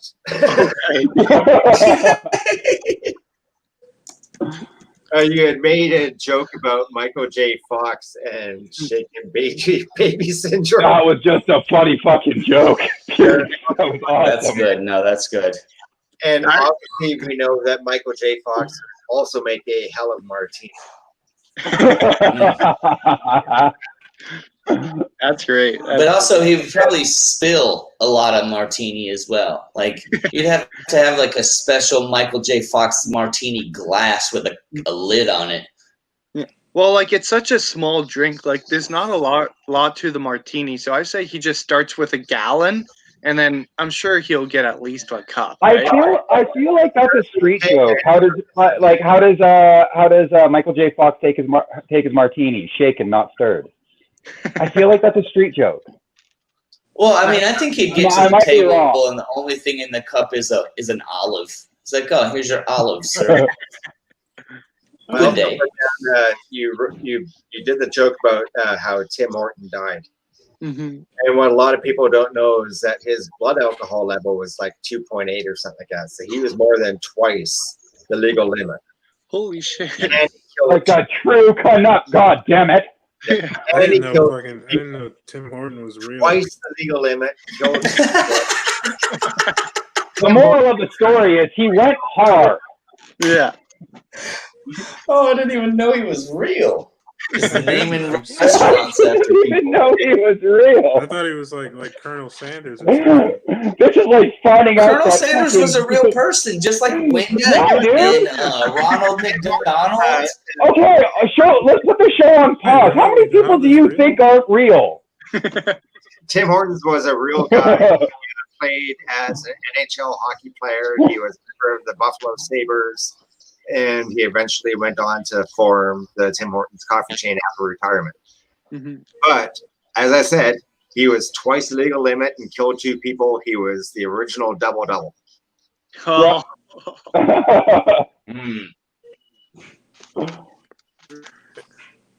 Any more feedback, you guys? No, I got everything in. Yeah, that was really great. No, yeah. Good job. There was some really good punches in there. The walking while you're masturbating thing, that's fucking hilarious. I can just open the door and there's my mom walking. I just walked in and there's my mom and I'm masturbating. Like, what the fuck, Mom? My mom hates it when I call her my roommate. That's too fucking funny. It's such an innocent segue from that material. It disarms it so well. I think one of the I agree. jokes I ever said on stage, because the first time I ever did an open mic was like in college before I ever took comedy seriously years later. But in college, one of my first jokes was I used to have roommates. So as roommates, we used to put a sock on the door to let the other roommates know that we're busy fucking the other sock. That's a great joke. I like that. That's pretty good, yeah. That joke's like 30 years old. I literally said that. Hey, like, that's sure. hey, that's my sock on the door. That's what the fuck? He's fucking my sock? That son of a bitch. That's cheating, bastard. The sock or your friend? Personal things, Jeremy. We talked about this. You can borrow mine. I can borrow yours. We're family. We share things. There's a segue. There's a segue back to this fucking family porn. We can't get away from that now. Families share too much, and there's your segue into family porn. No, that it was weird. I noticed that too. A sock up. I think it's time for biology to begin. Are you Good awake? job, Brian. Thank you.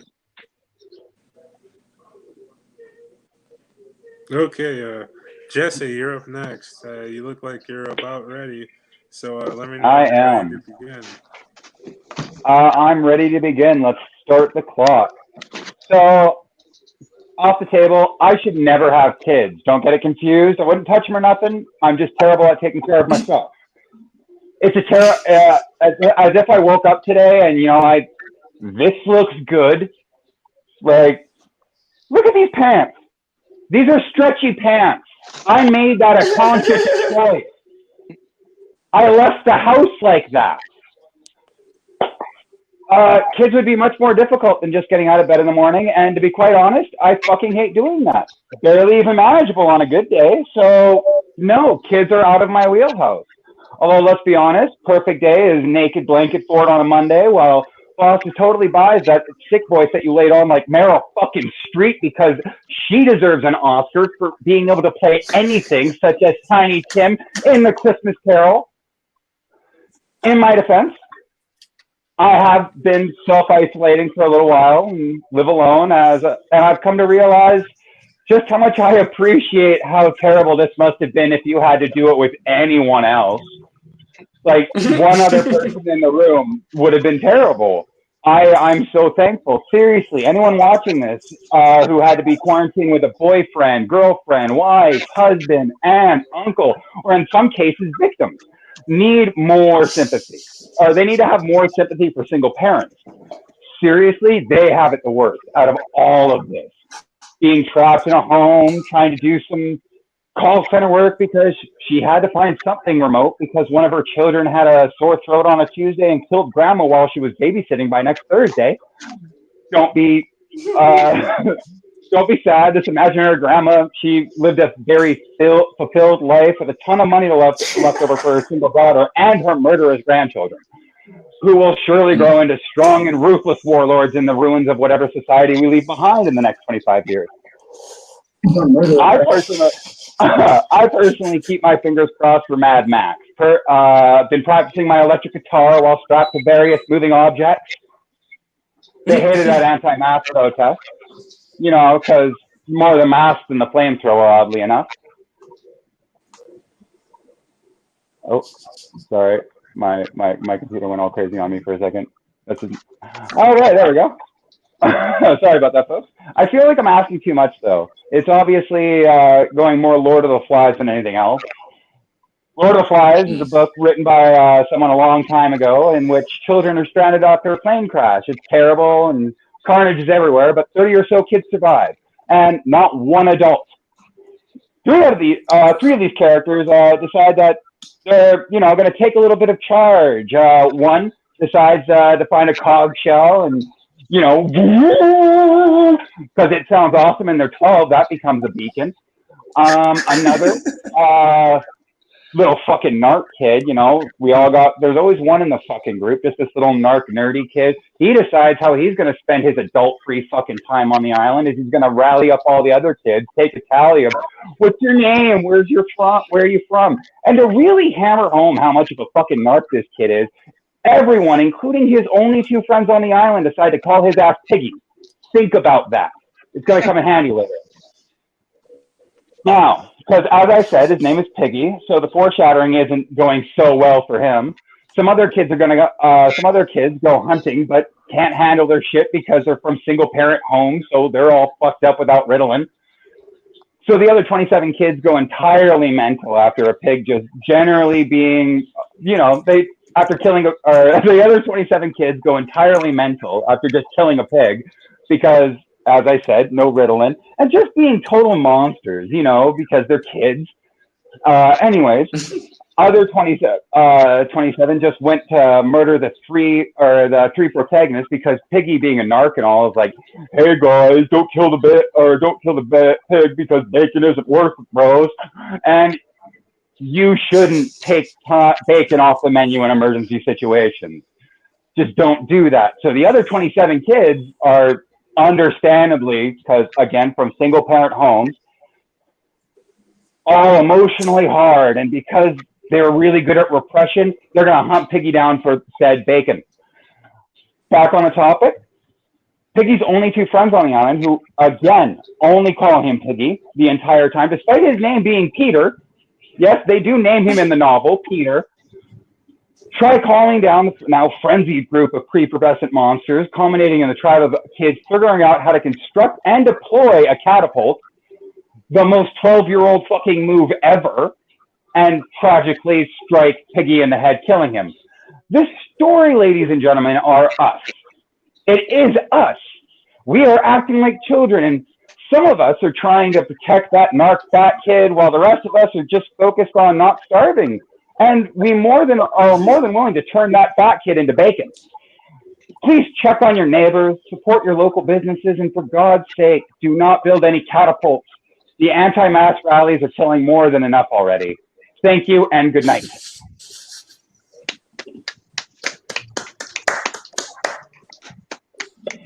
That's going to be awesome. I've already started building my catapult. The only thing I wrote down was shouldn't take care of kids because every day is an accident. Because it kind of started off that way. Because then I got sucked into your like Lord of the Flies analogy with everything. And I do like that. And once you kind of got, once you started talking about Piggy, I was just waiting for the part where he like got smashed by the rock while he was like up against a boulder type of thing. Because the entire analogy of the movie is that it's Piggy, like you're between a rock and a hard place, like just Yeah.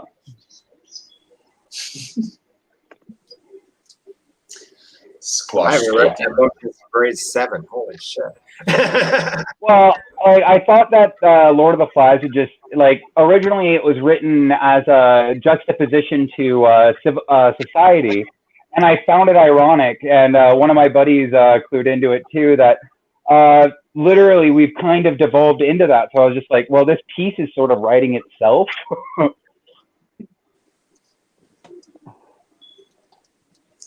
And yeah, I do agree. You can't mention Piggy without mentioning catapults and him getting his head smashed in. And ruining his glasses all along. Oh, what a bitch! I have not I mean, seen that Piggy, movie. like, it's literally, no, it's not a movie. It's a book. And I swear to God, if any of you haven't seen it, if you're watching this, go read the book. It's just amazing. I think they Piggy made. gets it so bad. Yeah, they made 2 movies and both of them absolutely sucked. The book itself is great. I've never watched any of the movie Typical. adaptations. I just love that damn book. Yeah, I didn't know there were movies based on the book. So I got down, instead of making a pedophilism joke, write down I shouldn't have children. What was that again? Because accidents happen? Every day is an accident. Yeah. Every day is an accident. Thank you. Yeah, because I'm sure many of the people in the audience have fucking children, and that just, you're not going to be able to do children's birthday parties, so don't fuck that up, man. That's your future. I wrote that down when you were just going about Dressing up like a clown. put into what you're wearing and everything else. I thought, holy fuck, every day is an accident. There we go. All right, I actually do really like that. Thank you so much. You fuck up every day, yeah. Yeah, and that does segue into the clothing bit, and then that makes it flow a lot smoother. And Any I think other notes? pedophilia is kind of maybe a topic we don't want to talk about. Well, I mean, my comedy style is definitely skirting the dark things, and I hate to say it, but pedophilism is kind of a done-out topic. I mean, we've butchered it. All the juxtaposition has kind of been examined. That's part of the problem. That's why it's kind of not funny anymore. Wait, what are you talking about? How we don't fix our problems, we just overlook them.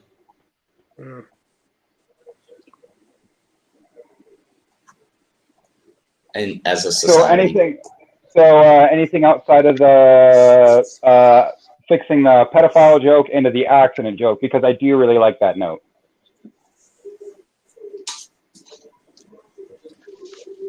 I'd say if anything, work on the Lord of the Flies analogy and just kind of make a few more current analogies with it. Because myself, I know the book, but a lot of the people out there won't know the book. They'll know the title of the book, but they won't really know. I've heard the title, yeah. So I They don't say, know the if story. you're going to work on that analogy, try to bring in more current things, because there's a ton of them, especially with all the crap that's happening down the states.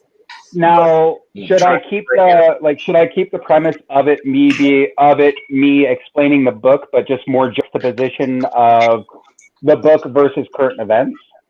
Exactly. You can go about the book because most people have actually heard of the book. They might not know the book, but just like Moby Dick and A Tale of Two Cities and other things like that, they've heard It's of. a famous title. Yeah. They've heard of the book. It doesn't mean they've read the book, but then you can go into analogies of the book that are absolutely parallel to what's actually going on nowadays. Because For sure. Like most people never read 1984, but they know that it's about surveillance because they realize what's happening in the world. Yeah, like the term Big Brother comes from there. Yeah. So I would agree. If you could point out more things that are current events that relate to things that happen in the book, then people are like, oh shit, maybe he knows what he's talking about. Because I think it's Okay, for sure.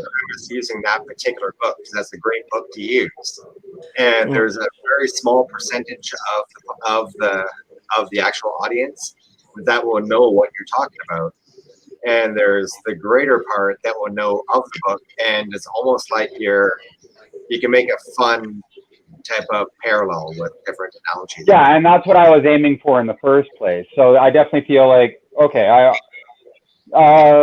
definitely feel like it's going to be a stronger piece in the third revision for sure now. Nice.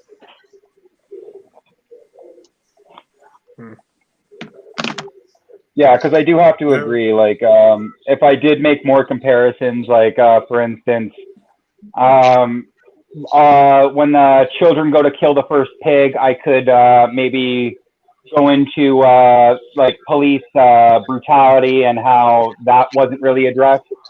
Like, there's actually a few places to go. So I think I understand what you mean. It's kind of No. there's only the strong kids that were able to take down the pig and that were able to take the greatest portion of it, and then they left the rest of it to the 1%. There was little trickle down economics with the pig. Yeah, like there's a ton of places that you can really go with it. Yeah.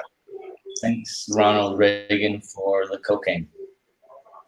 Well, I think that if you're gonna use a book like a literary example, like I would think that like Animal Farm or 1984 would probably be like a little easier than Lord of the Flies. I like Lord More of the Flies well-known. because it's not like the most well-known one. It feels like it's gonna like everyone who knows it. It's like you all had that reaction of like, I haven't thought about this book since grade 7, and it's so relevant to right now. Yeah. Okay. I mean, I think it's more well known than Animal Farm. Yeah, but I don't feel like it would have like Animal Farm or 1984 would have that same impact. Mm-hmm. Just because like that's so nail on the head, right? Well, That's honestly the reason why I like Animal Farm. I mean, that's the reason why I like Lord of the Flies, was because it was obscure, because it wasn't what you'd actually expect. It was just Exactly. okay. You guys have any more feedback? No. Okay, I guess it's my turn. I'm gonna go over some new stuff and some old stuff. Here we go. All right, let me see.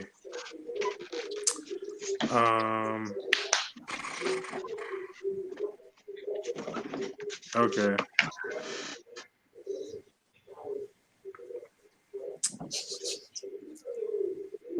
I was watching. The other day I was watching like boxing or something. Do you think that like I don't know why regular boxing is way more popular than kickboxing. Like, because it seems like kickboxing would be way better.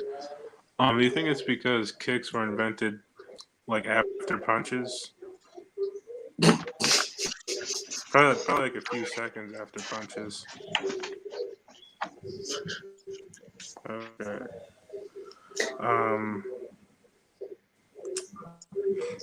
Why didn't they just smoke the Grinch? Like, I've never seen anybody be more obviously made of weed.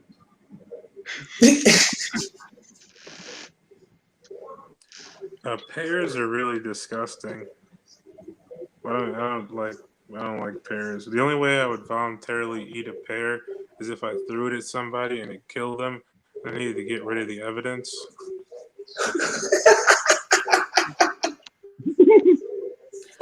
I hate when people post pictures of food on the internet. I've never posted pictures of food on the internet unless you're a cannibal.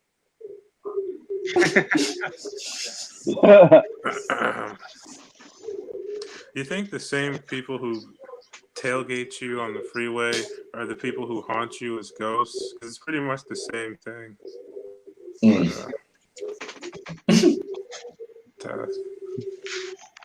Death. Yeah, I don't know. Is there do you drive like a maniac and then buy a pickup truck?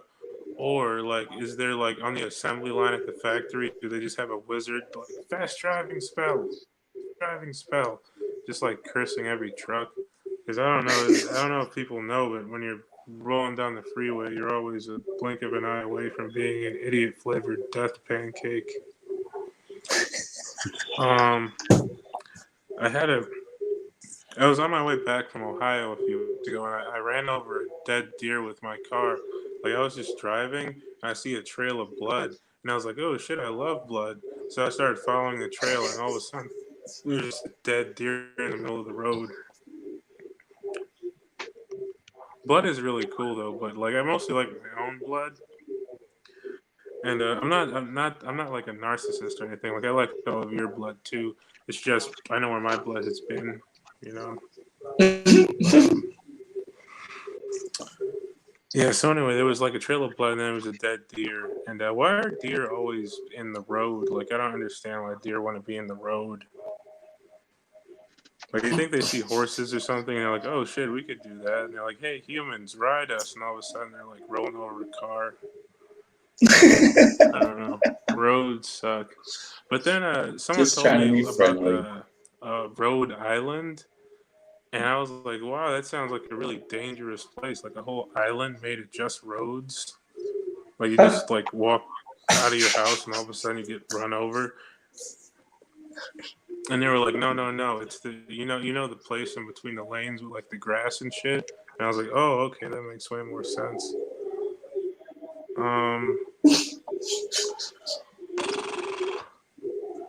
You think that Asians have a tactical advantage because they can blink faster because their eyelids are closer together?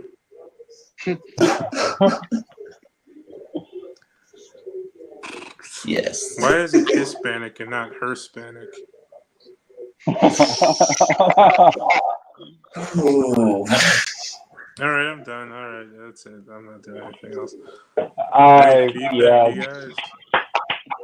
I really love your delivery. Like that deadpan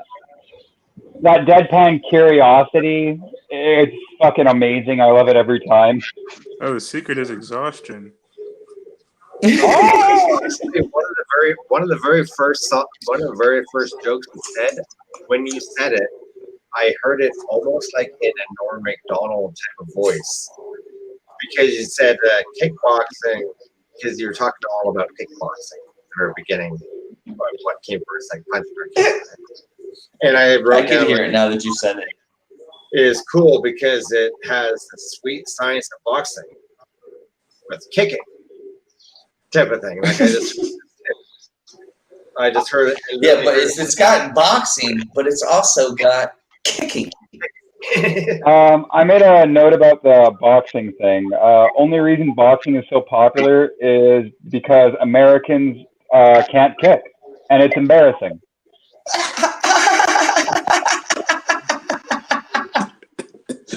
That's a good point. That's why, You're that's why talking soccer about never taking blew up. pictures and like you don't take any food pictures unless you're a cannibal. And then I That's wrote good down one. a selfie is food porn for cannibals. I guess. You had this weird little tangent about blood, and it got me thinking. So I wrote down some things. Oh shit, I love blood.